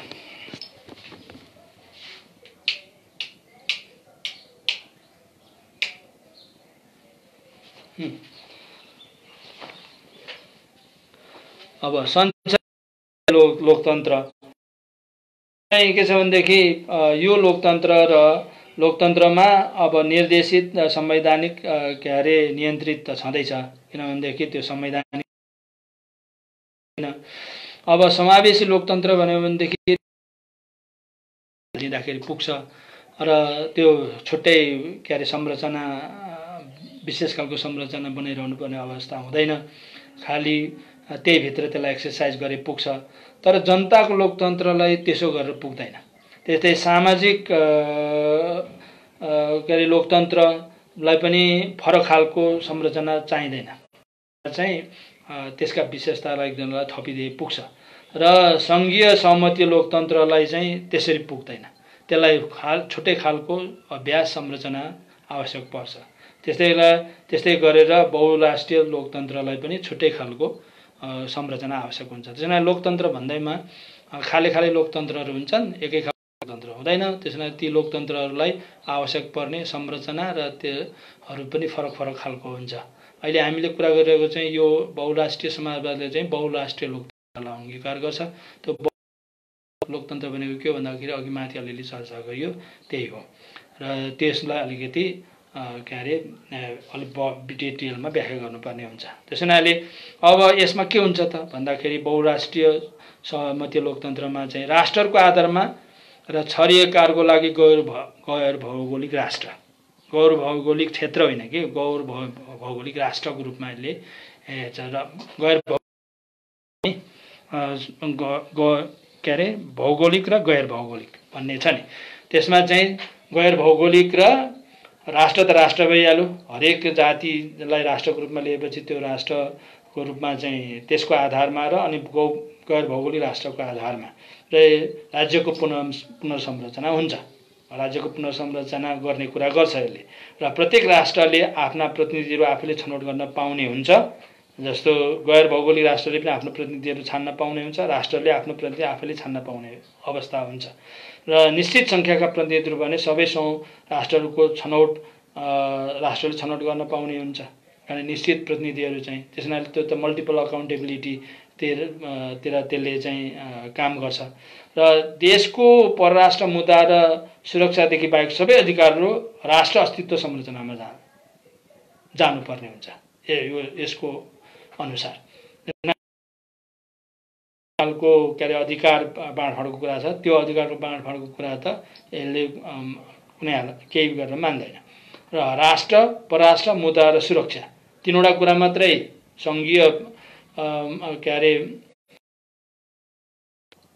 व्यवस्थापिका परिषदमा चाहिँ अधिकार रहन्छ भनेदेखि बाँकी सबै राष्ट्रमा जान्छ र अब हुनाले यसको जुन सहमतीय लोकतन्त्र भनेको चाहिँ के भनेदेखि ती प्रतिनिधिहरू आउँछन् आफ्नो राष्ट्रले छान्न पठाउँछन् गैर भौगोलिक जसको राष्ट्रको रूपमा चाहिँ के अरे ल्याउन सकिने अवस्था छैन राष्ट्रकै रूपमा चाहिँ सीमा खिचेर ल्याउन सकिने अवस्था छैन भने त्यसलाई गैर भौगोलिक राष्ट्रको रूपमा चाहिँ उनीहरूले प्रतिनिधि छान्न पठाउँछन् तिनीहरूको चाहिँ माथि के अरे सङ्घीय व्यवस्थापिका परिषदमा चाहिँ उनीहरूको आपसी अगाडि बढ्छ त्यसो भएको हुनाले त्यो बहुराष्ट्रिय सहमतीय लोकतन्त्र भनिएको त्यसै कारणले त्यसलाई अब अर्को चाहिँ के छ भनेदेखि यसको तेस्रो कुरा चाहिँ बहुराष्ट्रिय सहमति लोकतान्त्रिक साझेदारी शासन रहन्छ अब शासन व्यवस्था पनि साझेदारी जस्तो त्यो कुन चाहिँ जस्तो तपाईँले बेल्जियममा हेर्नु भनेदेखि दुईटा ठुला के अरे ग्रुपहरू पछाडि मन्त्रीहरू हुनुपर्ने हुन्छ अब त्यो त साझेदारी शासनै हो हाम्रोमा पनि यसरी के जने सहमतिको आधारमा के अरे शासन व्यवस्था अगाडि बढ्छ विषयहरूमा चाहिँ र अहम महत्त्वका विषयहरूमा चाहिँ बहुराष्ट्रको सहमतीय साझेदारी शासन हुन्छ र अल्पसङ्ख्यक राष्ट्रहरूको विशेषाधिकार भिटो माइनोरिटी नेसन भिटो रहन्छ हैन अब सहमतिकै आधारमा अगाडि बढ्छ हरेक कुराहरू र अनि शासन संरचना आधारमा 3 तहको मात्र हुन्छ यसमा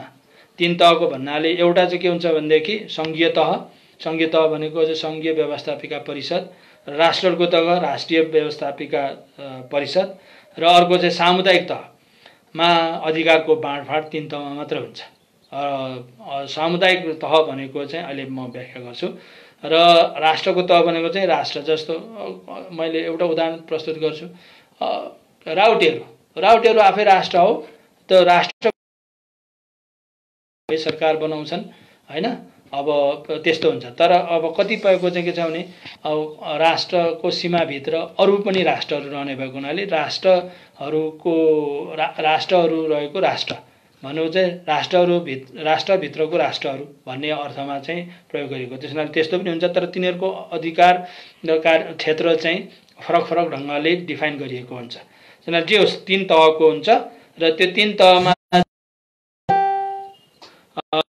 के अरे तहको अधिकार र तल्लो तहको अधिकारहरू चाहिँ फरक फरक हुन्छ र धेरै जसो अधिकार राष्ट्रको तहमा रहन्छन्। राष्ट्र र भौगोलिक के अरे गैर भौगोलिक राष्ट्रको तहमा चाहिँ के भने सामुदायिक क्षेत्र का शासन आफ्नै विशेषता र आफ्नै आवश्यकता आधारमा निर्माण गर्ने हुन्छ।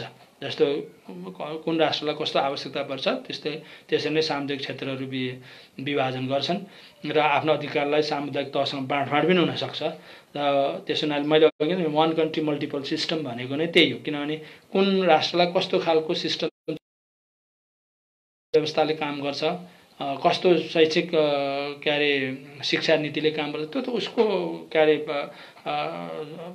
ग्राउन्ड रियालिटी जे छ त्यही अनुसार गर्ने हो। त्यस हुनाले एउटै बनाएर लाद्न सकिन्न नि त। त्यस अवधारणा हो र त्यो अवधारणा अनुसार काम गर्छ। र अब चाहिँ बहुराष्ट्र सहमति लोकतान्त्रिक साझेदारी शासन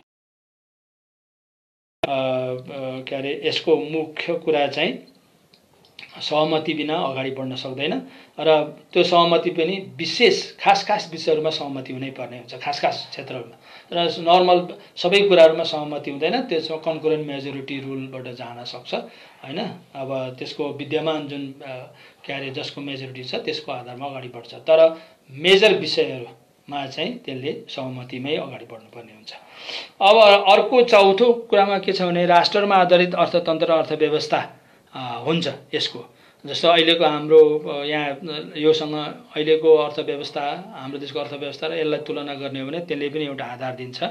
उत्पादनका साधनहरू कोसँग हुन्छ भन्दाखेरि अहिले हाम्रोमा राज्यसँग रहन्छ भन्छ नि त। जस्तो के अरे भूमि कसको, राज्यको, त्यसमा त्यो हुँदैन, राष्ट्रको हुन्छ, समुदायको हुन्छ। समुदायको स्वामित्व नियन्त्रणमा, राष्ट्र र समुदायको स्वामित्व नियन्त्रणमा हुन्छ ती सबै भूमि भन्नुहोस्, वन जङ्गल आदि इत्यादि सबै के छ भनेदेखि त्यो माथि राज्यकोमा हुँदैन, त्यो चाहिँ राष्ट्र र समुदायले को नियन्त्रण र स्वामित्वमा रहने हुन्छ। त्यो उत्पादनका साधनहरू उनीहरूले नदिएसम्म, उनीहरूको स्वीकृति नभएसम्म अगाडि बढ्न सकिँदैन।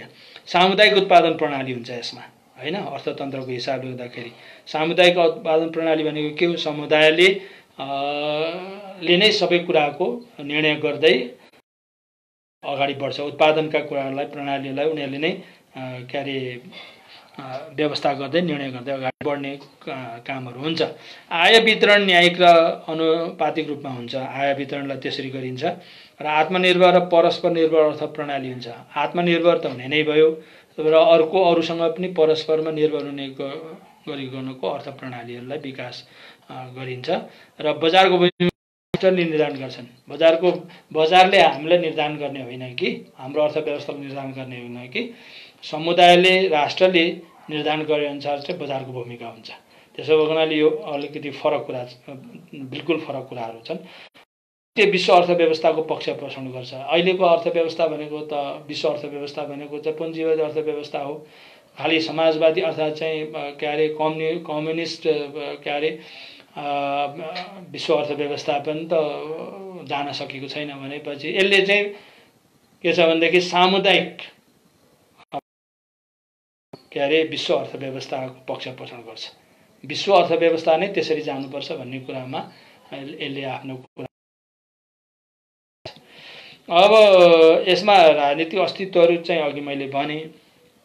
अब सिद्धान्त त अघि भने राष्ट्रभित्र राष्ट्र हुन्छ, राष्ट्रहरू हुन्छन्, राष्ट्रभित्र राज्यभित्र राज्यहरू रहने र स्वायत्तताभित्र स्वायत्तता रहने भएको हुनाले पोलिटिकल इन्टिटिजहरू भनौँ न, राजनीतिक अस्तित्वहरू चाहिँ कतिवटा हुन्छ भन्दाखेरि 3वटा हुन्छ।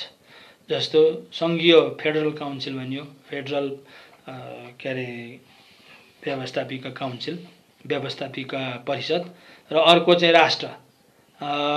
त्यसमा 2टा हुन्छ। एउटा चाहिँ नेसन भयो, जसको चाहिँ टेरिटोरी विथ टेरिटोरियल सहितको चाहिँ राष्ट्र भयो। अर्को चाहिँ नन टेरिटोरियल नेसन काउन्सिल पनि हुन्छ। नन टेरिटोरियल भनेको जो छरिएर रहेका छन् उनीहरूको चाहिँ त्यस्तो हुन्छ। अब त्यसरी चाहिँ के अरे इन्टिटीहरू चाहिँ रिकग्नाइज गरिन्छ भएको हुन्छ। त्यो संरचनामा नै त्यसरी विकास भएर आउँछ, संरचना नै त्यसरी विकास हुन्छ। अर्को चाहिँ सामुदायिक क्षेत्र, सामुदायिक परिषदहरू हुन्छ, माने कम्युनिटी एरिया काउन्सिलहरू चाहिँ रहने हुन्छ, जो चाहिँ एकदम ग्रास रुटमा उनीहरूलाई सर्टेन अधिकारहरू चाहिँ खास गरिकन अब अघि माथि भनियो जुन जस्तो उत्पादनका साथको अधिकार रहन्छ भनेपछि त्यही अनुसारको अधिकारको बाँडफाँड हुन्छ। सामुदायिक कुरा चाहिँ सामुदायिक क्षेत्रमा चाहिँ क्षेत्रको लागि चाहिँ चुनाव हुँदैन, खालि 2 तहको मात्रै चुनाव हुन्छ। सङ्घीय परिषद भने सङ्घीय व्यवस्थापिका परिषद र राष्ट्र व्यवस्थापक परिषदको लागि मात्रै के अरे इलेक्सन हुन्छ। तर समुदायमा चाहिँ समुदायमा कन्सोसिएसन सहमतिको आधारमा समुदायले आफैले चाहिँ निर्माण गर्ने कुराहरू गर्छन्। त्यो चाहिँ इलेक्सन हुँदैन, उनीहरूमा इलेक्सन नहुने गरिकन उनीहरूले चाहिँ काम गर्छन्। इलेक्सनको वातावरणले चाहिँ अरू के अरे समस्याहरू ल्याउँछ भन्ने कुराले गर्दाखेरि त्यो सामुदायिक तहमा चाहिँ इलेक्सन हुँदैन, इलेक्सनबाट उनीहरू चुनेर आउँदैनन्, सहमतिको आधारमा बन्छ। अब राज्य शक्ति अथवा अधिकारको बाँडफाँड चाहिँ कस्तो सङ्घीय के अरे व्यवस्थापिका परिषद अर्थात् सङ्घीय परिषदको फेडरल काउन्सिलकोमा चाहिँ के हुन्छ भनेदेखि अघि भने रक्षा, विदेश, परराष्ट्र र मुद्रा 3वटा कुराहरू हुन्छ हैन। अब गृह र अर्थको कुरा पनि यो चाहिँ कन्करेन्ट लिस्टमा केही पर्न सक्छ, तर बेसिकली 3वटा कुराहरूमा चाहिँ अधिकार रहन्छ। त्यो अरू अधिकार राख्यो भनेदेखि चाहिँ त्यो सेन्ट्रलिजमले काम गर्छ, त्यो राष्ट्रहरूको ऐतमा काम जान सक्ने सम्भावना रहन्छ। त्यस हुनाले अब राष्ट्र परिषदमा के हुन्छ भन्दाखेरि सङ्घ र सामुदायिक क्षेत्र सामुदायिक क्षेत्रमा के रहन्छ भनेदेखि उत्पादनका साधन, उत्पादन प्रणाली, प्रथाजनित संस्था र कानुनहरू चाहिँ सामुदायिक क्षेत्र, सामुदायिक कम्युनिटी एरिया काउन्सिलहरूको अधिकार क्षेत्रभित्र पर्छ। त्यो र सङ्घीय फेडरल के अरे लेजिस्लेटिभ काउन्सिल देखिलाई डिभाइड गरेको अधिकारदेखि बाँकी सबै चाहिँ राष्ट्रको अधिकार क्षेत्र अधिकारहरू चाहिँ बाँडफाँड हुन्छ। ती सबै अधिकार चाहिँ राष्ट्रमा रहन्छ। त्यसो भएको हुनाले यो चाहिँ 3वटा इन्टिटीलाई यसरी अधिकार बाँडफाँड गरेर अगाडि जाने कुरा भयो। अब निर्वाचन प्रणाली कस्तो हुन्छ त? निर्वाचन प्रणाली चाहिँ अघि नै मैले भने बहुजवाफदेही मिश्रित मोडलको हुन्छ निर्वाचन प्रणाली। Multiple accountable mix model election system हुन्छ। अब यो 2 तहमा मात्रै अघि चुनाव हुन्छ भनिहालेँ मैले, राष्ट्र व्यवस्थापिका सङ्घीय व्यवस्थापिका परिषद र राष्ट्र र गैर भौगोलिक राष्ट्रको राष्ट्र व्यवस्थापिका परिषदमा को लागि मात्रै निर्वाचन हुन्छ, समुदाय तहमा हुँदैन। नहुने व्यवस्था त्यसका इम्प्लिकेसनहरू धेरै छन्, त्यसले इन्भिजन गरेका कुराहरू चाहिँ अरू नै छन्। र अब त्यसमा कसरी हुन्छ त चुनाव भन्दाखेरि जनसङ्ख्याको आधारमा समानुपातिक प्रतिनिधित्व हुन्छ, प्रोपोर्सनल रिप्रेजेन्टेसन हुन्छ र प्रोपोर्सनल रिप्रेजेन्टेसनको आधारमा चाहिँ उनीहरू त्यहाँ प्रतिनिधित्व गर्न पुग्छन्। राष्ट्र परिषदमा जनसङ्ख्याको आधारमा प्रत्येक सामुदायिक क्षेत्रबाट समानुपातिक प्रतिनिधित्व हुन्छ हैन।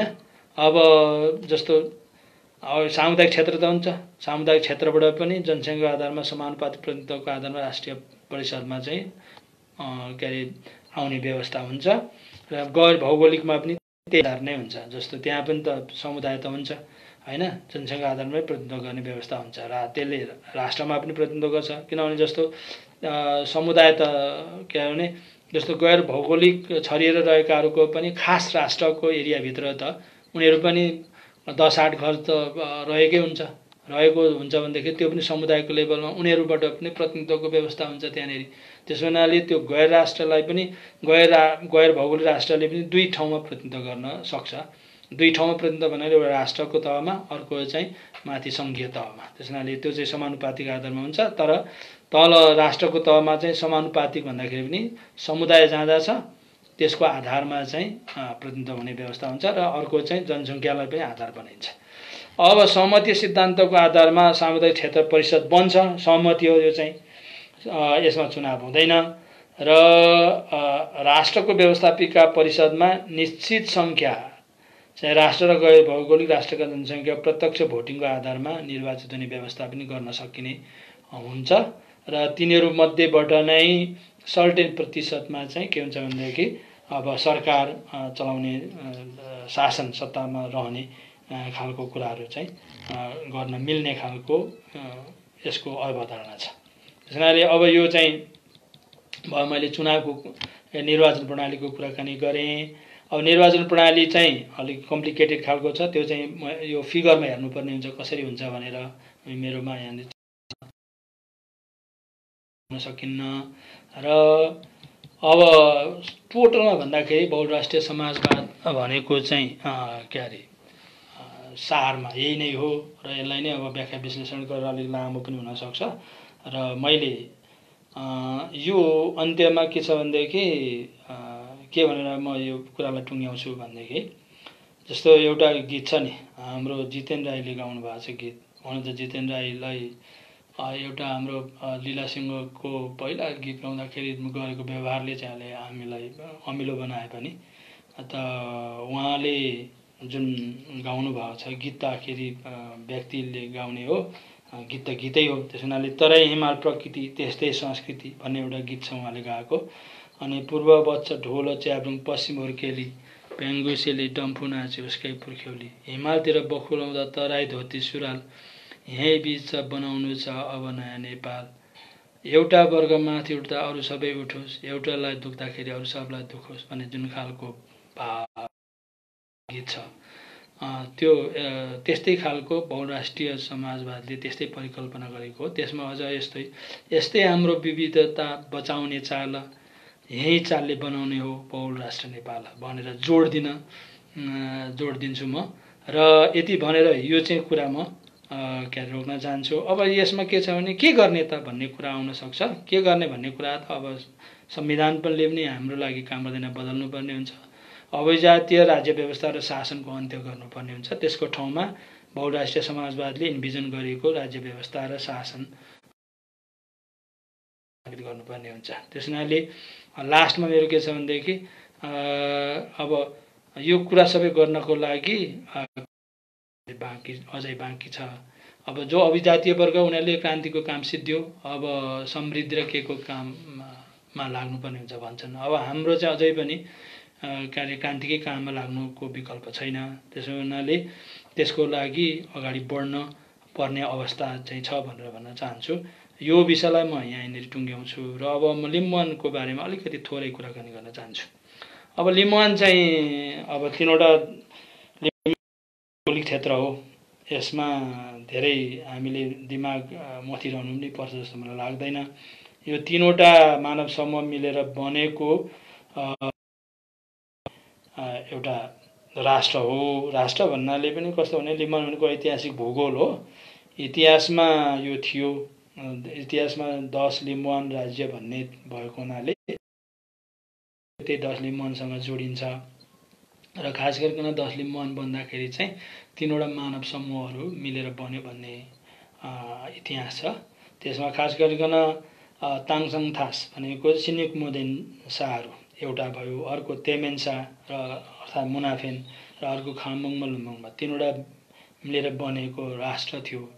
र अब त्यसैको निरन्तरताको रूपमा चाहिँ लिम्बुवान भनेर चाहिँ इतिहासमा रहिरह्यो। र यो तीनवटा मानव समूह पनि अनि पूर्वी दक्षिण एसियाबाट बसाइ सर्दै तिब्बत, बर्मा, आसाम र ब्रह्मपुत्र र गङ्गा मैदानको रुटबाट चाहिँ आएको देखिन्छ। यसमा सिडिओ भन्ने एउटा सिडी र ओ भन्ने हाल्पो ग्रुप यिनीहरूमा विद्यमान छ। त्यो चाहिँ सिडिओ भनेको चाहिँ पूर्वी एसियामा ओरिजिन भएको हाल्पो ग्रुपहरू हो जेनेटिकली भन्दाखेरि। त्यसो भएको यो चाहिँ इतिहासमा त्यसरी रह्यो। त्यस हुनाले 10 लिम्बुहरूले राज्य गरेको देशलाई र क्षेत्रलाई नै लिम्बुवान भनिएको हो। त्यस हुनाले लिम्बुवान चाहिँ लिम्बूसँग जोडिएको पनि छ, तर लिम्बुवान भनेको भौगोलिक क्षेत्र पनि हो। त्यस हुनाले यो भूगोल पनि हो। अहिले भूगोलको कुरा बढी गरिँदैछ जस्तो मलाई लाग्छ, धेरै कुरा गरिएको छ जस्तो मलाई लागेको छैन। त्यसो हुनाले यो चाहिँ के अरे यो आधारमा चाहिँ के अरे लिम्बुवान भनिएको हो। अब लिम्बुवानभित्र चाहिँ के त हुन्छ त भन्दाखेरि चाहिँ अब यसको के अरे कहिले बन्यो लिम्बुवान भन्ने कुरातिर नजाउँ। त्यसको मेरो आफ्नो स्टडीमा चाहिँ 12औं शताब्दीको बिचमा लिम्बुवान बन्यो होला, 10 लिम्बुवान बन्यो होला। त्यसको धेरै व्याख्याहरू गर्नु छ, तर्कहरू राख्नुपर्ने चाहिँ तर्कहरू पर्याप्त केही तर्कहरू मसँग छन्। र त्यसमा चाहिँ के अरे 10 लिम्बन बनेको आधार चाहिँ केही कुराहरू चाहिँ राख्न सकिन्छ। तर अब यो लिम्बनभित्र चाहिँ के हुन्छ त अब भन्दाखेरि अब अहिले लिम्बनको कुरा त एउटा प्रान्तको रूपमा या चाहिँ क्षेत्रको रूपमा आओस् भन्ने खालको हुनुपर्छ भन्ने खालको कुरा छ। तर मैले अघि माथि गरेको कुरासँग चाहिँ लिम्बनलाई एउटा क्षेत्रको रूपमा संरचना बनाउने हो भनेदेखि चाहिँ 4 तहको संरचना बन्छ। अघि मैले भने नि के अरे सङ्घीय व्यवस्थापिका परिषद, राष्ट्र व्यवस्थापिका परिषद र समुदाय, सोझै समुदायमा जान्छ। अब यदि लिम्बनलाई राख्ने भनेदेखि चाहिँ त्यहाँ बिचमा राष्ट्र व्यवस्थापिका सङ्घीय व्यवस्थापिका परिषद मुनि फेरि लिम्बन त्यस्तो क्षेत्रीय भौगोलिक खालको राख्नुपर्ने हुन्छ। अनि त्यसरी राष्ट्र राखेर 4 तहको। अब यसमा चाहिँ धेरै तहहरू राख्दाखेरि चाहिँ अलिकति केही समस्याहरू पनि छन् र त्यो समस्याहरूले चाहिँ अरू जटिलताहरू पनि थप्न सक्छ। त्यसो भएको हुनाले हामीले मुख्य कुरा चाहिँ कतातिर जाने भन्ने कुराले निर्देशित भन्दा राम्रो हुन्छ होला भन्ने मलाई लाग्छ। र तर भौगोलिक क्षेत्रले चाहिँ राष्ट्रहरूको पहिचान र राष्ट्रिय पहिचानको आवश्यकतालाई सम्बोधन गर्दैन, यति चाहिँ म ठोकेरै भन्न सक्छु। त्यस हुनाले त्यो भित्र पनि फेरि राष्ट्रहरू लाई नै म्यानेज गर्नुपर्ने हुन्छ। त्यो भौगोलिक खालको राज्य बने पनि, जस्तो लिम्बन भनेको त भौगोलिक राज्य नै हुने भयो, भूगोलको आधारमा चाहिँ राज्य बन्छ। त्यो राज्यभित्र पनि फेरि राष्ट्रहरूलाई म्यानेज गर्ने, राष्ट्रहरूको अधिकारलाई सुनिश्चित गर्ने खालको संरचनामा जानै पर्ने हुन्छ। यतातिर अब बहस छलफलहरू भयो भने राम्रै हुन्छ होला जस्तो मलाई लाग्छ। यति भनेर म लिम्बनको उसलाई पनि म यहीँनिर रोक्छु, किनभने टाइम धेरै गयो। र यहाँहरू सबैलाई धन्यवाद। अब धेरै प्रश्नहरू आयो होला, यहाँ मसँग प्रश्न हेर्न सक्ने अवस्था चाहिँ मेरो भएन। अब के प्रश्नहरू आएको छ म हेर्छु र यहाँहरूको जवाफहरू बिस्तारै दिन सक्छु होला।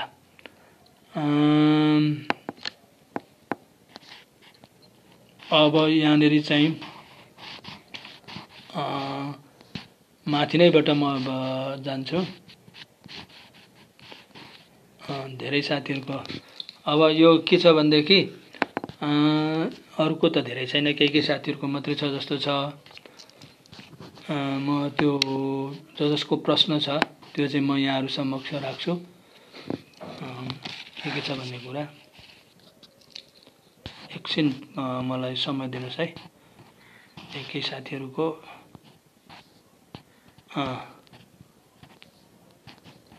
एकछिन है त, के भयो सर्दैन त। चुम्लुङ पनि अहिले त कम्युनिस्टकै सर्वोपरि छ भन्ने प्रश्न हो कि के हो, त्यो चाहिँ फ्याक्ट बताउनु भएको होला। त्यसमा मैले के अरे रेस्पोन्स गर्नु परेन। अरू त धेरै प्रश्नहरू त आयो जस्तो देख्दिनँ। एकछिन है त, यहाँ तल छ होला। छ्या के गरिरहेको छ।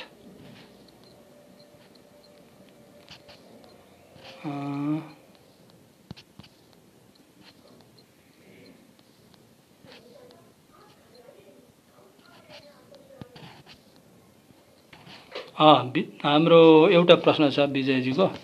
पहिचान पक्षधर विचार निर्माणको सवालमा सङ्घीय समाज र बहुराष्ट्रिय समाजवाद के भिन्नता छ भन्ने खालको कुरा छ। यो सङ्घीय समाजवाद भनेको चाहिँ सामुदायिक समाजवाद र बहुराष्ट्रिय समाजवादमा के भिन्नता छ त्यो चाहिँ वास्तवमा के अरे बुझ्नु जरुरी नै छ।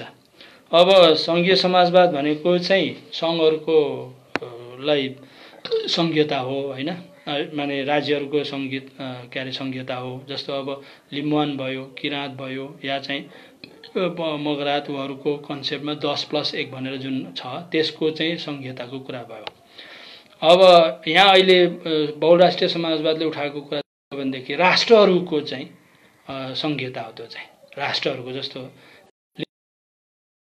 राष्ट्र भयो, नेवार राष्ट्र भयो, उनीहरूको चाहिँ के छ भनेदेखि उनीहरू राष्ट्रको लेभलमा सर्टेन सीमाभित्र सीमामा चाहिँ उनीहरू पनि हुन्छन् हैन। सर्टेन सीमामा उनीहरूको के अरे के हुने भयो भनेदेखि राष्ट्र व्यवस्थापिका परिषद बन्छ र त्यो भित्रबाट उनीहरूले शासन त्यही मोडलमा शासन हुन्छ।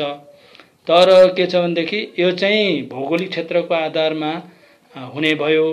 नाम चाहिँ मगराज लिम्बुवान राखिए पनि त्यसको संरचना कस्तो हुन्छ भन्ने कुराले निर्धारण गर्छ। यहाँ चाहिँ बहुराष्ट्रिय समाजवादले परिकल्पना गरेको कुरा चाहिँ सोझै राष्ट्रहरूको परिकल्पना छ हैन। त्यो राष्ट्रहरू नै त्यो क्षेत्रमा शासन गर्छन्, उनीहरूकै प्रतिनिधित्व हुन्छ माथि पनि र तल पनि उनीहरूले नै प्रतिनिधित्व गर्छन् र सर्टेन त्यसका अब सीमाहरू त छन् हैन। अरू समुदाय अरू समूहहरू पनि त्यहाँनिर चाहिँ रहन्छन् र तिनीहरूको कसरी व्यवस्थापन हुन्छ, तिनीहरूको अधिकार के रहन्छ भन्ने कुराहरू छँदैछ। त्यो ऐन समयमा छलफल हुन्छ। अब सामुदायिक समाजवाद भनेको चाहिँ समुदाय भनेको पहिला क्लियर हुनुपर्ने हुन्छ। अब समुदाय भनेको अहिले मैले यहाँ बहुराष्ट्रिय समाजवाद भने सामुदायिक क्षेत्र भन्यो नि। सामुदायिक क्षेत्र भने म एउटा उदाहरण दिन्छु। लिम्बुवानभित्र समुदाय भनेको कस्तो भनेदेखि जस्तो अब लुम्फुवाहरू एउटा समुदायको रूपमा जान सक्छन् सर्टेन एरियाको। त्यस्तै चोङबाङहरू एउटा हुनसक्छ सर्टेन एरिया बेस्ड के अरे अप्रोच हो। त्यो चाहिँ त्यो समुदायको रूपमा जान सक्छ। त्यस्तो समुदायको रूपमा जाने गरिकन चाहिँ शासन डिजाइन पनि त्यसरी नै हुन्छ, अधिकार पनि त्यसरी नै हुन्छ, उनीहरूले गर्ने कर्तव्यहरू पनि त्यही अनुसारको हुन्छ।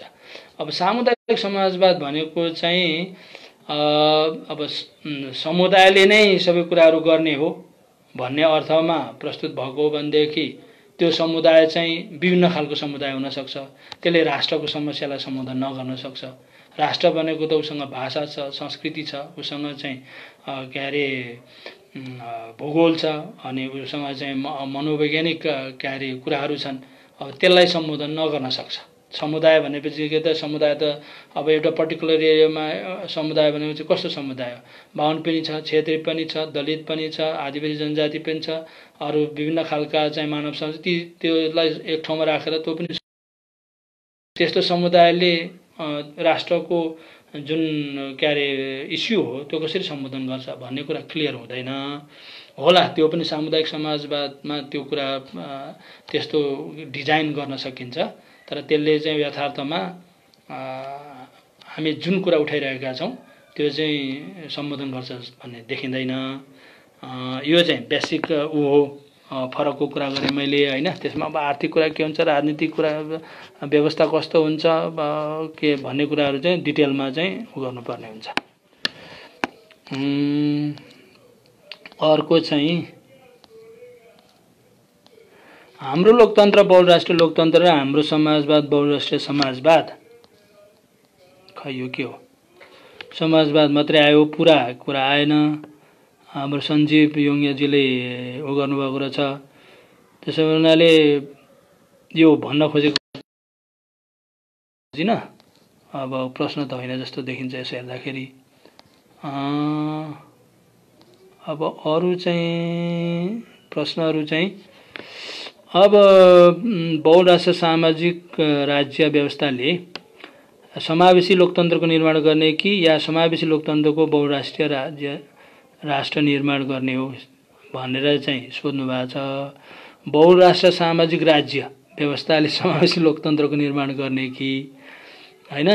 अब यो समावेशी भनेको कुरा चाहिँ के हो भनेदेखि यस्तो एकल जातीय राष्ट्रहरू राष्ट्र राज्यहरू भयो या चाहिँ अभिजातीय उसलाई हुने खालको राज्यहरू भयो, राज्य व्यवस्थाहरू भयो भने त्यस्तोमा अरूलाई पनि समावेश गर्नुपर्छ भनेर समावेशी कुरा आएको हो। अब यो बहुराष्ट्रिय समाजवादमा त राष्ट्रहरू नै निर्णायक हुन्छन्, राष्ट्रहरूले नै राष्ट्रहरूकै राज्य हुन्छ, राष्ट्रहरूले नै के अरे निर्णय के अरे शासन गर्ने भएको हुनाले त्यसमा समावेशीको कुरा धेरै आउँछ जस्तो मलाई लाग्दैन। त्यो नआउँदाखेरि नै समावेशीको कुरा आएको हो। तर अब कतिपय कुराहरूमा त समावेशीका विशेषतालाई पनि जोड्न चाहिँ सकिन्छ, त्यस्तो ल्याकिङ भयो भनेदेखि भन्ने।